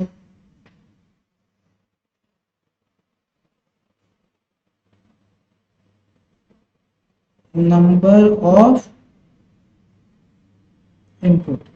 देखिए वाला फॉर्मूला समझ में आ रहा है, जो बात बोला वही चीज लिखा है ना। अब ये बताओ, यहां से टीपी निकाल सकता है तुम लोग, टोटल प्रोडक्ट निकाल सकता है, क्या कर देगा, average product into total number of input. तो सर यही वाला फॉर्मूला यहाँ चाहिए, तो एक लाइन छोड़ने बोला था नहीं पे, लिख लो वहां पे। टीपी का मतलब क्या होता है, टीपी का मतलब होता है AP into number of inputs. Okay done.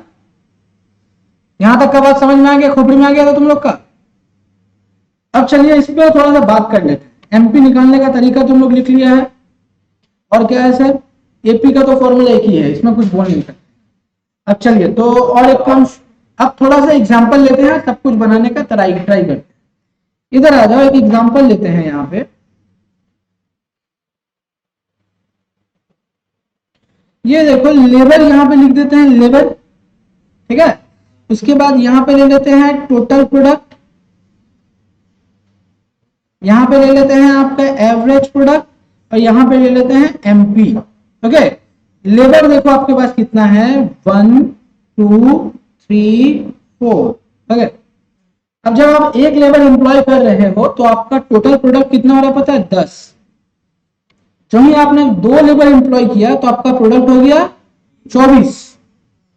जो ही आपने तीसरा लगाया तो हो गया कितना, 40।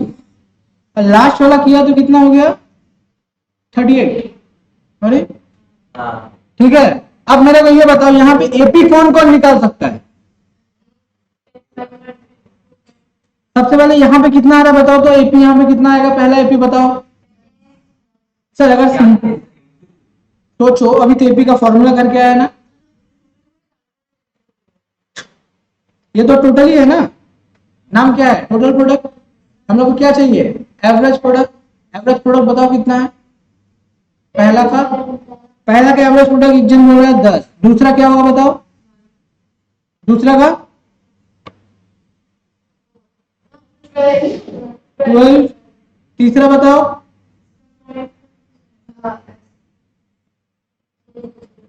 लास्ट वाला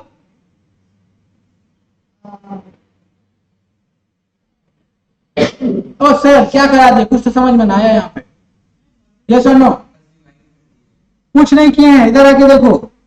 अब तुम लोगों को बताते हैं, हमने एपी का फॉर्मूला सीखे तो क्या फॉर्मूला था सर, एपी का फॉर्मूला था आप लोग को अभी तो बताया, टीपी बाई इनपुट।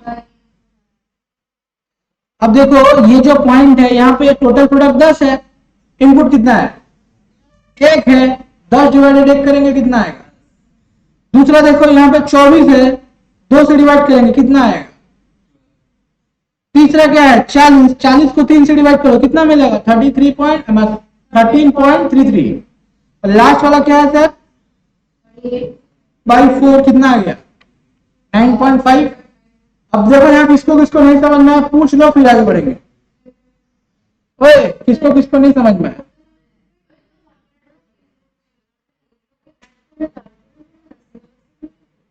अब देखो टोटल एवरेज प्रोडक्ट जो होता है ना, वो जनरली हर लेबर के हिसाब से कैलकुलेट करते हैं, टोटलिटी पे नहीं देखते, हर एक पॉइंट पे देखते हैं।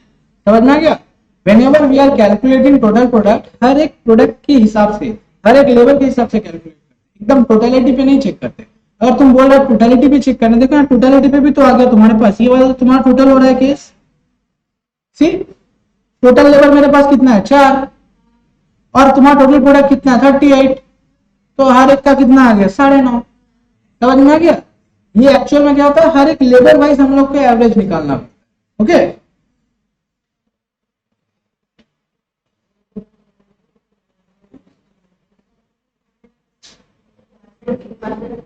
अब एमपी निकालो, कोई कोई निकाल, जिसको निकालने आता है एमपी एक बार ट्राई कर सकता है।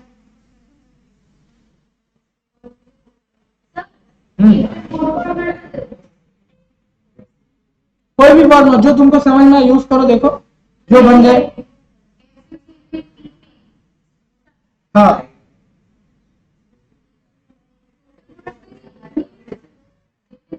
हाँ हाँ, एम। अब मेरा बात सुन, ये कोई कोई बना पाया, देख ले एक बार एमपी कौन कौन निकाल पाएगा, सोच के देख, निकाले एमपी कितना कितना है बता एक बार। आई डोंट नो, तुम लोग के पास फॉर्मूला है, कोशिश करके देखो।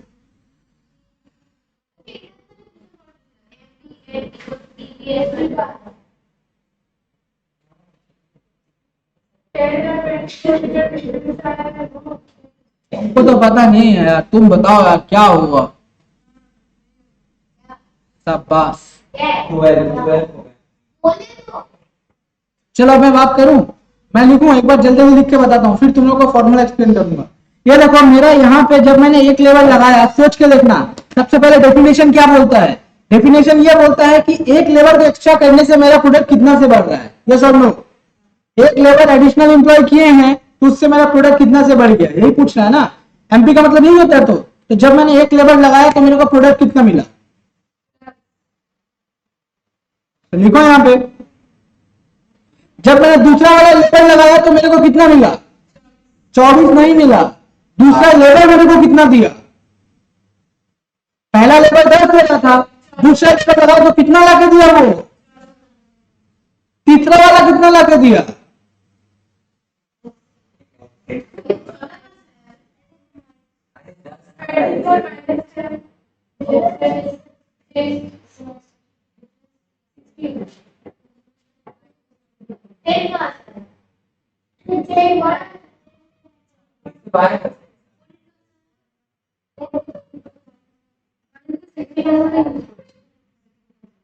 अब बात करें यहाँ पे देखो फॉर्मूला को कैसे काम किया, इधर देखो, ये देखो, ये देखो, यहाँ पे जो एमपी निकाल रहा है तुम लोग, किसके एमपी निकाल रहे हैं, MP of product one, MP of 1 unit निकाल रहा था, तो एमपी ऑफ अगर 1 यूनिट निकालेगा तो तुम्हारा फॉर्मूला क्या होना चाहिए था, टीपी1,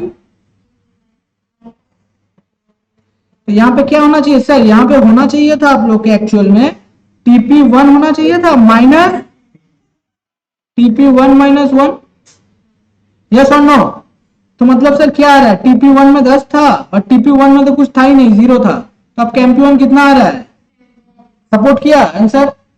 दूसरा देखो, जब हम लोग एमपी2 निकाल रहे हैं तो मेरा टीपी1 होगा कि टीपी2 होगा, 2 माइनस टीपी1 कितना आ रहा है बताओ,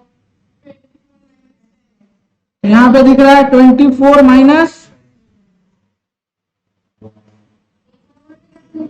yes we are using this formula है, हाँ देखा चलो। नाउ सी, अगर यहाँ पे MP3 यूज कर लिए तो क्या आ गया देखो तो TP3 टोटल प्रोडक्ट 2, बताओ कितना आएगा, टोटल प्रोडक्ट 3 पे कितना है 40, टोटल 24, तो सर यहाँ पे 16 आ रहा है, सीधा सीधी लिख रही है 40 माइनस 24। नेक्स्ट लास्ट वाला बताओ क्या आएगा, MP4 निकालना है तो TP4 minus total product 3, total product 4 कितना है आपका 38 और यहां पे कितना है 40,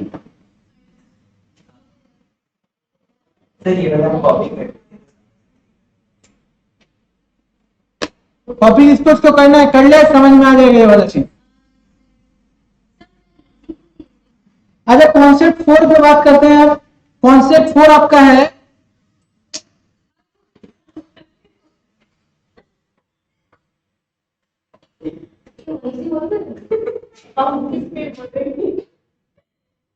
लिख ले, कॉन्सेप्ट 4 में लिख law of variable proportion.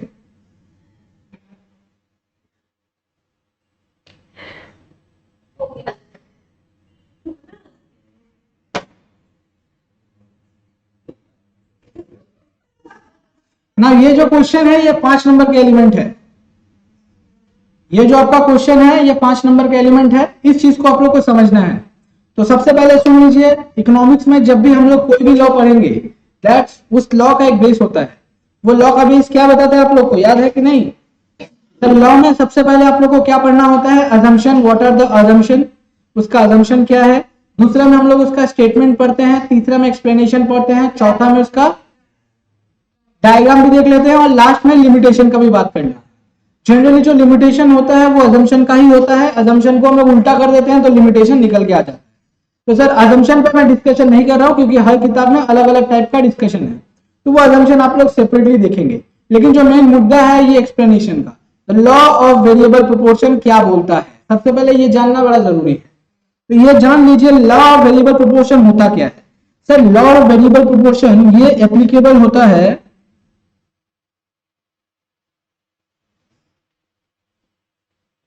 it is applicable in case of short run। ये कब अप्लाई होता है sir, law of variable proportion is always applicable in case of short run. अगर लॉन्ग रन हो गया तो ये लॉ लगेगा नहीं लगेगा, ठीक है। सबसे पहला पॉइंट क्या याद रखने वाला बात है ये बताओ मेरे को, लॉ ऑफ वेरिएबल कब अप्लाई होगा sir, it is always applicable on short run. अब शॉर्ट रन का मतलब क्या होता था याद है, शॉर्ट रन में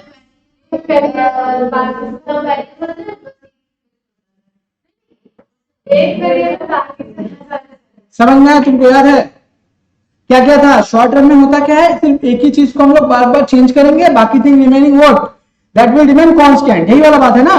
तो सर यस, एक ही बदलेगा, बाकी क्या हो जाएगा, कांस्टेंट रह जाएगा। शॉर्ट रन खत्म हो गया, बात याद रहेगा। अब आगे चले तो sir law of variable state क्या करता है पता है? लॉ ऑफ वेरिएबल यह बताता है, पहले बताता हूं फिर लिखाता हूं। लॉ ऑफ वेरिएबल प्रोपोर्शन यह बताता है कि जब हम कोई एक वेरिएबल फैक्टर को जब बढ़ाते हैं तो इनिशियली क्या होता है पता है? जो मेरा प्रोडक्ट होता है वो इंक्रीजिंग रेट से बढ़ता है, देन वो डिक्रीजिंग रेट से बढ़ता है, मतलब कांस्टेंट रेट से बढ़ता है, देन वो डिक्रीजिंग रेट से बढ़ता है, देन वो फॉल करना शुरू कर जाता है। फिर से बताता हूं, फिर से सुनो अच्छे, देखो याद हो जाएगा यहीं पे, नहीं तो बड़ा दिक्कत होगा तुम लोगों को। हम बता रहे हैं यहाँ पे ग्राफिकल एक्सप्लेनेशन भी चाहिए आप लोग। क्या बोल रहा हूँ फिर से बता, सुनो। लॉ ऑफ वेरिएबल प्रोपोर्शन यह बताता है कि जब आप एक वेरिएबल फैक्टर को इंक्रीज करते हो, इनिशियल जब आप इंक्रीज करोगे तो आपका प्रोडक्ट किस हिसाब से बढ़ेगा? इंक्रीजिंग रेट से बढ़ेगा। What do mean by increasing rate sir? Increasing rate का मतलब ये होता है कि अगर आप लेबर 10% से बढ़ा रहे हो तो आपका प्रोडक्ट 20% से बढ़ेगा, 15% से बढ़ेगा, लेकिन 10% से ज्यादा से बढ़ेगा। ओके, क्या बोले? अगर आपका लेबर 10% से बढ़ा है तो आपका प्रोडक्ट कितना से बढ़ेगा? जो भी होगा 10% से ज्यादा होगा। ओके, खत्म। दूसरा क्या होगा? दूसरा फेज में ये कैसे होगा? उसके बाद पहले तो इंक्रीजिंग रेट से बढ़ा, देन कांस्टेंट रेट से बढ़ेगा, देन डिक्रीजिंग रेट से बढ़ेगा, एंड देन फॉल करेगा। समझ में? कितना एलिमेंट बताए हैं? 4। सबसे पहले किस स्पीड से बढ़ेगा? तेजी से। दूसरा वाला सेम रेट से, तीसरा वाला डिक्रीजिंग रेट से, और लास्ट वाला धराम से उठेगा, नेगेटिव हो जाएगा। लॉ याद हुआ है? फिर से बताता हूं। लॉ ऑफ वेरिएबल प्रोपोर्शन क्या बताता है? जब आप एक वेरिएबल फैक्टर को चेंज करोगे तो इनिशियली आपका जो टोटल प्रोडक्ट बढ़ेगा किस रेट से बढ़ेगा? इंक्रीजिंग रेट से, देन कांस्टेंट रेट से, उसके बाद फॉल कर जाएगा, नेगेटिव हो जाएगा। क्या बोले? समझ में आ गया? याद हो गया? अब यही चीज तुम लोग का लॉ ऑफ वेरिएबल प्रोपोर्शन बोलता है। अगर आप लोग चाहते हो तो अपना किताब में एक बार जाके वो स्टेटमेंट सिर्फ पढ़ लीजिए, फिर मैं लिखाता हूं। अपना बुक खोलिए, उसमें जाके देखिए लॉ ऑफ वेरिएबल प्रोपोर्शन क्या बताता है।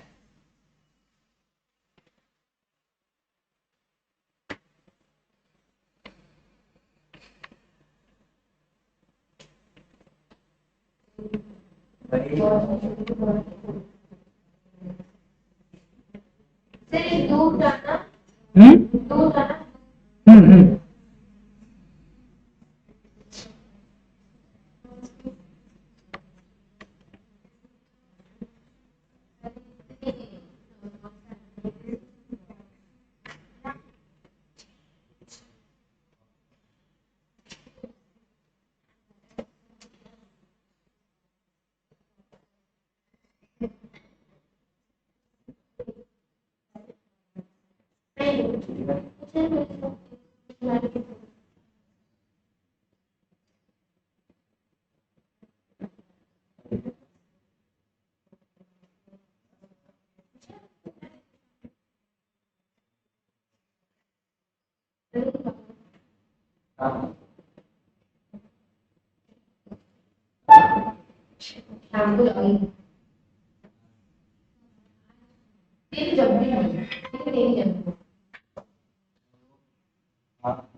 कितना बजे छुट्टी होगा सर?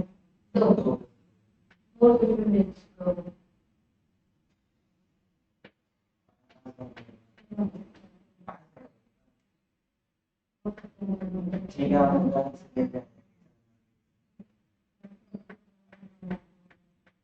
हाँ, उससे माफी बात।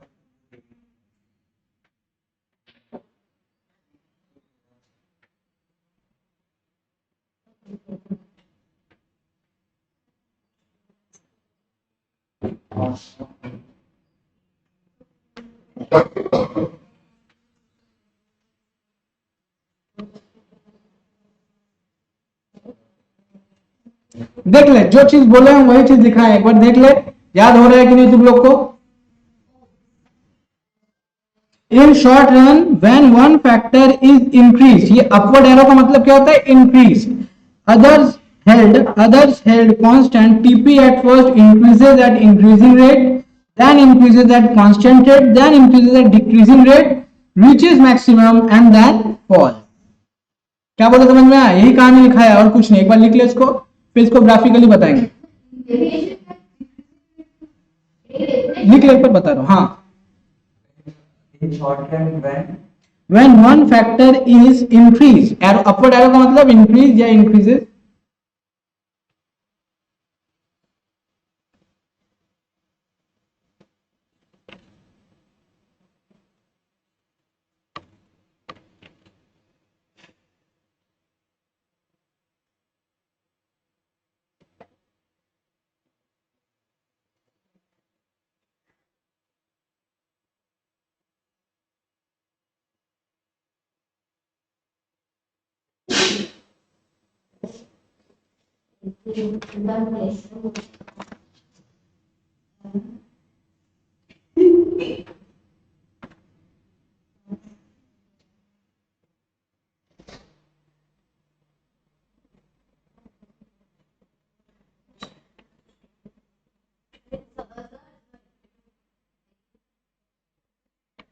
लिख लिया?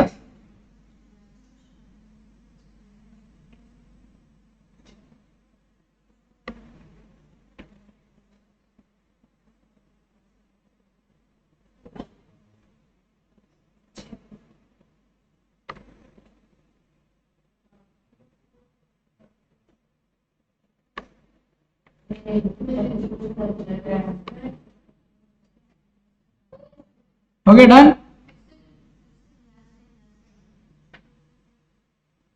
देखिए, याद हो गया तुम लोग को क्या बोलता है लॉ ऑफ वेरिएबल प्रोपोर्शन? जब आप एक factor of variable factor of production को इंक्रीज करते हो तो इनिशियली टीपी किस रेट से बढ़ता है? इंक्रीजिंग रेट से, देन कांस्टेंट रेट से, देन डिक्रीजिंग रेट से, उसके बाद धड़ाम से फॉल करेगा.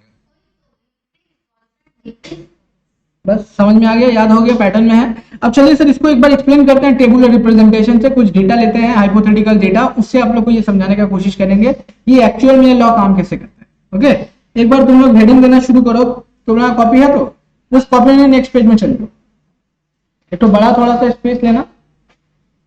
यहाँ पे टोटल 11 एलिमेंट्स लिखे हैं ना, 11 लाइन चाहिए नीचे की तरफ.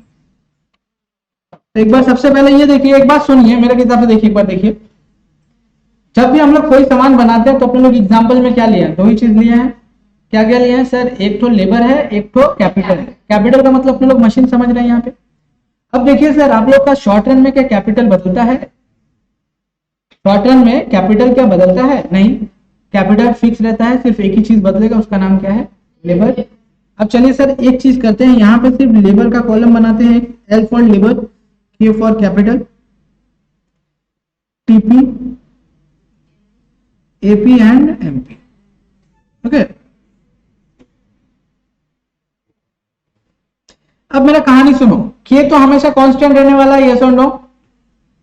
के will remain constant through out the production process. मान के चलते हैं यहाँ पे यू उतना ही रखते हैं, ये हमेशा क्या रहेगा? मान लेते हैं वो एक ही है.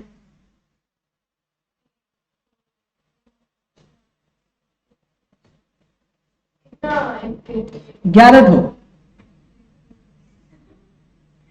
ठीक है, यहां पे रख देते हैं और लिखते हैं जो भी आएगा. अब मेरा बात सुनो, लेबर सबसे पहले कितना था? 0, उसके बाद 1, उसके बाद 2, उसके बाद 3, 4, 5, 6, 7, 8, 9, 10, 11. खत्म? 11 हुआ तो मतलब 0 भी काउंट किया ना. ठीक है, हो गया.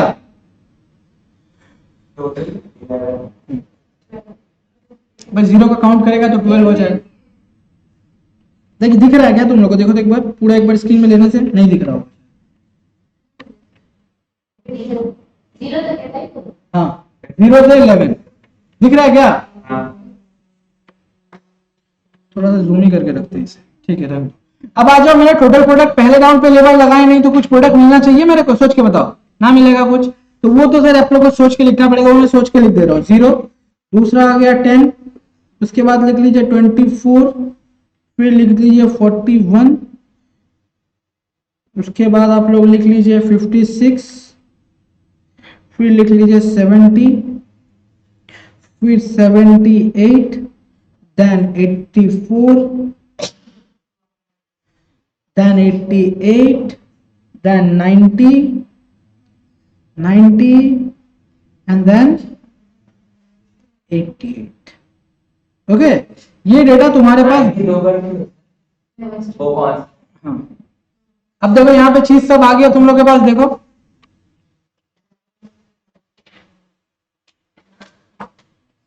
लिख लिया सब कोई, फिगर फिलअप कर लिया।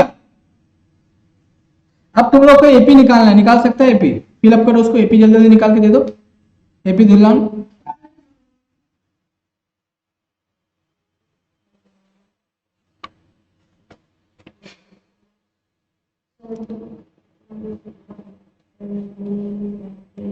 हो भगवान,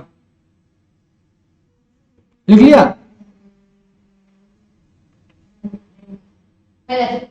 चल एपी बनाना शुरू कर सब अपना अपना, एपी निकाल। एवरेज प्रोडक्ट, एवरेज प्रोडक्ट का फॉर्मूला क्या होता है? TP by number of labour, यही तो। एवरेज प्रोडक्ट का फॉर्मूला क्या होता है? TP by labour. इनपुट में यहाँ पे तो लेबर है, तो लेबर आपका बार बार चेंज हो रहा है, तो आपको एवरेज भी आपका बार बार बदलेगा। हो गया? ओए, सबका कॉपी हो गया ना? अब चलिए एपी निकालना शुरू कीजिए, मेरे को फिगर बताइएगा क्या क्या आ रहा है। तो पहला क्या होगा सर? डैश, दूसरा 10, फिर 13.7 कर दे, 67 कर दें, 14। Okay correct. देन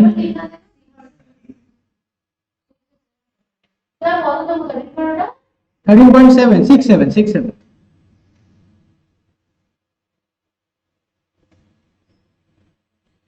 तो इसके बाद आ गया मेरे पास यहाँ पे 14, उसके बाद फिर 14 आ गया, उसके बाद 13, 12, 11, 10, 9, बूम, हो गया। अब एमपी निकाल के बताओ भाई, एमपी किसको किसको एमपी निकाल जाता है? पहला तो डैश, एमपी बताओ एमपी। सर इसका 10 आ गया, इसका 14 आ गया, इसका 17 आ गया, उसके बाद 16, नहीं 15, शायद 15, उसके बाद 14, देन 8, 6,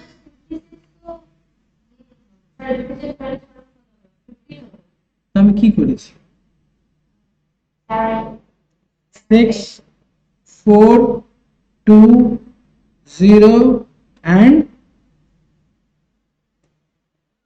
देख लो यही फिगर्स हैं क्या सबका? एक बार आ जाए तो उसके बाद बात करेंगे, एक्सप्लेनेशन करेंगे, उसके बाद तुम लोग को छोड़ दो।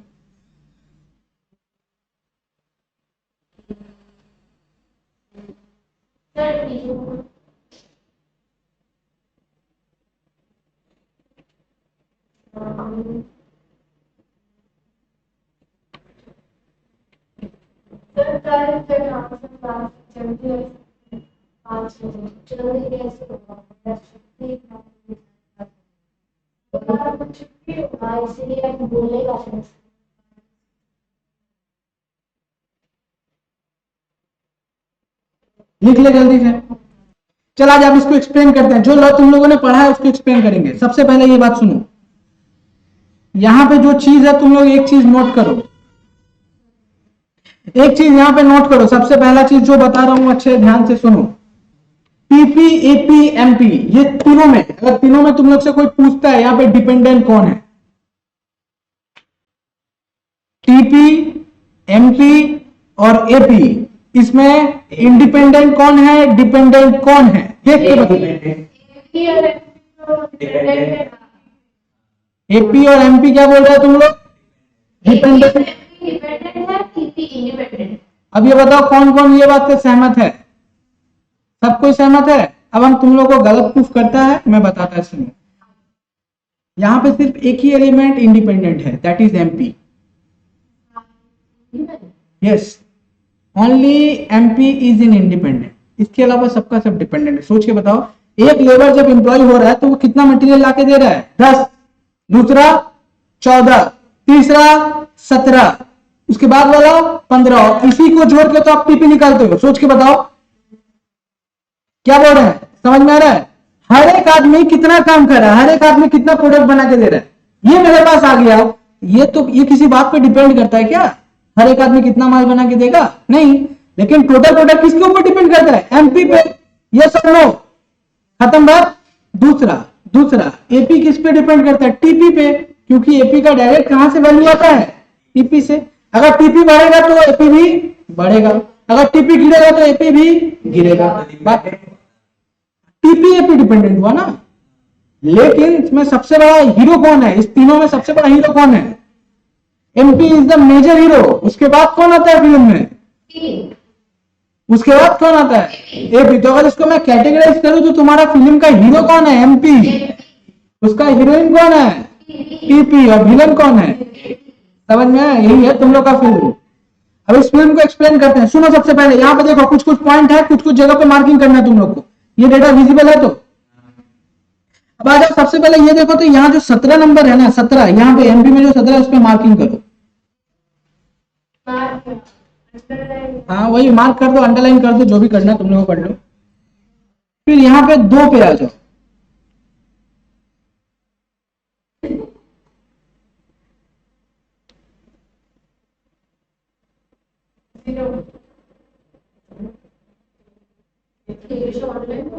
यस,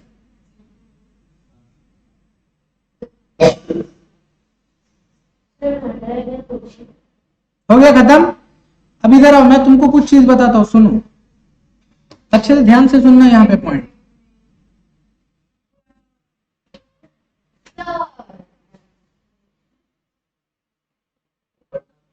ठीक है,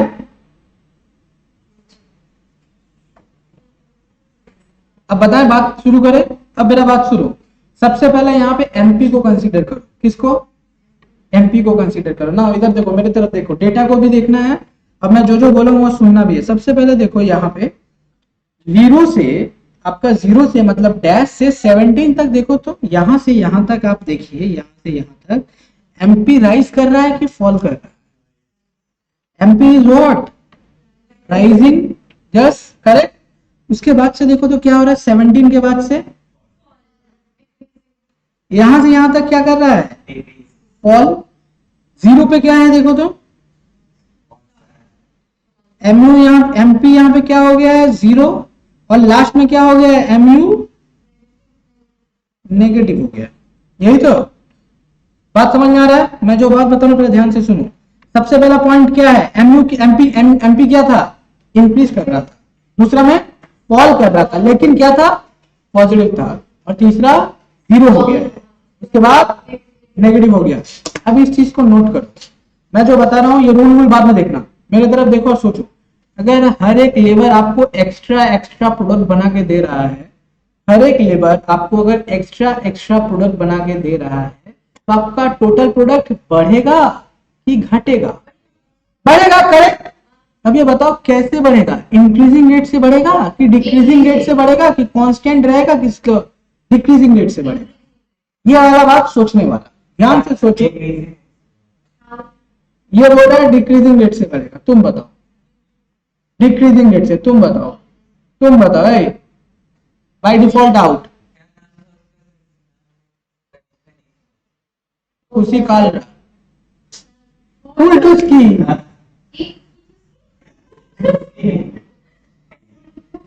इधर देखो मजाक बात में, इधर देखो पहले यहां तक का बात समझ में आ रहा है? ये बात सुनो, मेरे तरफ देखो। तुम लोग यहाँ पे इतना स्टूडेंट है, सब सोच के बताओ। पहला जो लेबर है, पहला जो इंसान है वो 10 यूनिट दिया, दूसरा वाला 15 दिया, तीसरा वाला 17 दिया। सोच के बताओ तुम्हारा जो टोटल प्रोडक्ट होगा वो इंक्रीज करेगा, लेकिन किस रेट से इंक्रीज कर रहा है? सोच के देखो, इंक्रीजिंग रेट से बढ़ रहा है ना, क्योंकि हर एक आदमी एक्स्ट्रा दे रहा है। सी, you are providing contribution of 10 units but he is providing 15, उसके बाद वाला 17, उसके बाद वाला 20। नाउ सी, आपका जो टीपी बढ़ेगा, लेकिन किस रेट से बढ़ेगा? इंक्रीजिंग रेट से। Why? Because each individual is making contribution more and more and more. Yes और नो? समझ में ये वाला बात? क्योंकि हर एक आदमी क्या कर रहा है, कंट्रीब्यूशन जो कर रहा है ज्यादा कर रहा है। तुमने अगर 10 दिया, दूसरा ने अगर 15 दिया, तो सोच के बताओ एमपी क्या हो रहा है यहाँ पे, हर एक आदमी का कंट्रीब्यूशन बढ़ रहा है और तुम्हारा टोटल प्रोडक्ट क्या आ रहा है, बढ़ ही रहा है, लेकिन क्या हो रहा है, तेजी से बढ़ रहा है ना। दूसरा देखो, अगर मेरा कंट्रीब्यूशन जो कर रहा है, हर एक लेबर मेरा कंट्रीब्यूशन जो कर रहा है, वो अगर धीरे धीरे करे तो मतलब वो लोग जो कर रहे हैं डिक्रीजिंग रेट से कर रहे हैं, मतलब तुमने 10 दिया, उसने 9 दिया, उसके बाद 8, उसके बाद 7, उसके बाद 6। अब बताओ आपका जो इंक्रीज होगा टोटल प्रोडक्ट में कैसे होगा? टोटल प्रोडक्ट तो बढ़ रहा है, लेकिन तेजी से बढ़ रहा है क्या, या धीरे धीरे बढ़ रहा है? डिक्रीजिंग रेट से बढ़ रहा है। समझ में आ गया वाला चीज? उसके बाद दूसरा में क्या होगा देखिए, लेकिन ये क्या है, सारे के सारे पॉजिटिव है। सोच के बताओ, जब तक ये पॉजिटिव होगा तब तक ये टीपी में कुछ कंट्रीब्यूशन कर रहा है। जब तक एमपी है तभी तक टीपी बढ़ेगा ना। सोच के बताओ, जब तक एमपी में वैल्यू आ रहा है तभी तक टीपी बढ़ते रहेगा। अगर एमपी आपका बढ़ते जा रहा है, कंटिन्यूसली राइज कर रहा है, तो आपका टीपी भी क्या होगा, राइज करेगा। लेकिन अगर आपका एमपी फॉल कर रहा है लेकिन वो पॉजिटिव है, तो भी वो टीपी को बढ़ाएगा। यस और नो?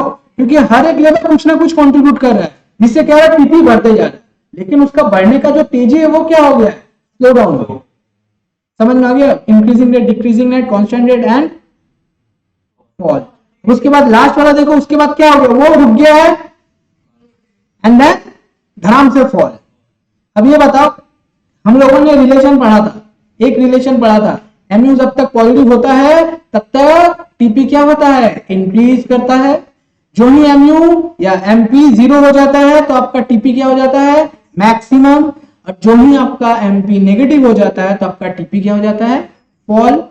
देख लो यहाँ पे वही चीज है क्या, देखो तो एक बार, ये देखो, जब तक ये 17 है तो आपका इंक्रीमेंट कैसे हो रहा है देख लो तो, टीपी में 10 से 24, 24 से देखो यहां पे कितना का इंक्रीमेंट हुआ है, 14 का। यहां पे कितना का इंक्रीमेंट हुआ है, 17 का। सी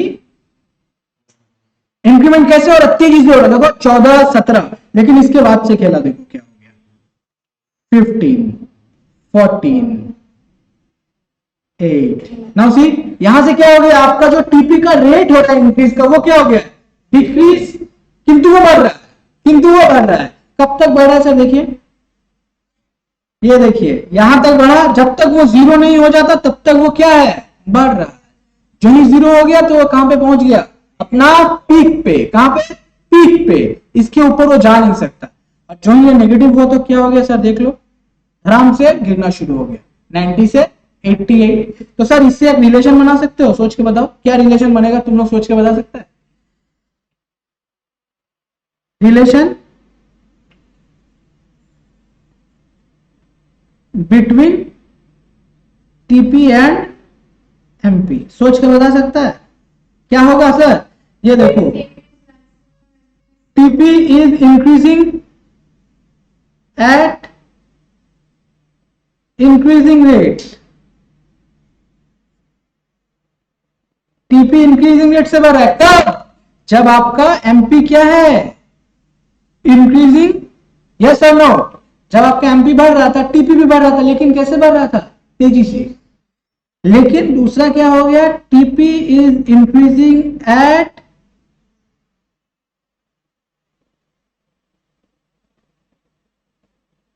डिक्रीजिंग रेट। कब, जब एमपी क्या होने लग गया, फॉल, लेकिन है क्या, पॉजिटिव। उसके बाद बताओ टीपी मैक्सिमम कब हो गया सर, टीपी इज मैक्सिमम कब, जब एमपी क्या है, 0।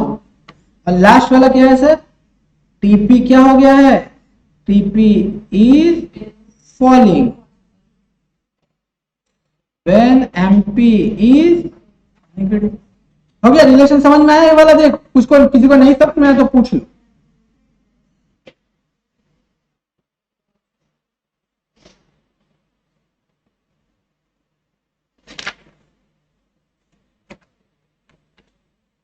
ठीक है, ये एमपीटीपी वाला कॉन्सेप्ट समझ में आ गया होगा।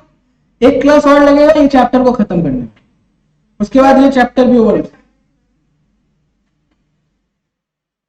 सबको लिख लिया ना?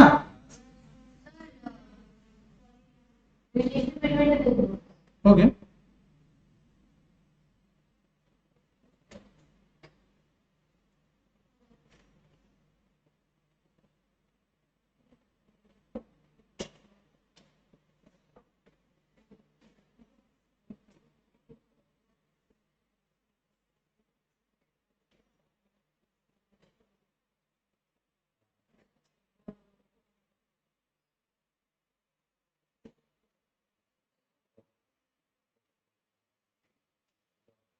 खत्म हो गया। अब बाकी का मैटर नेक्स्ट क्लास में करेंगे। ओके।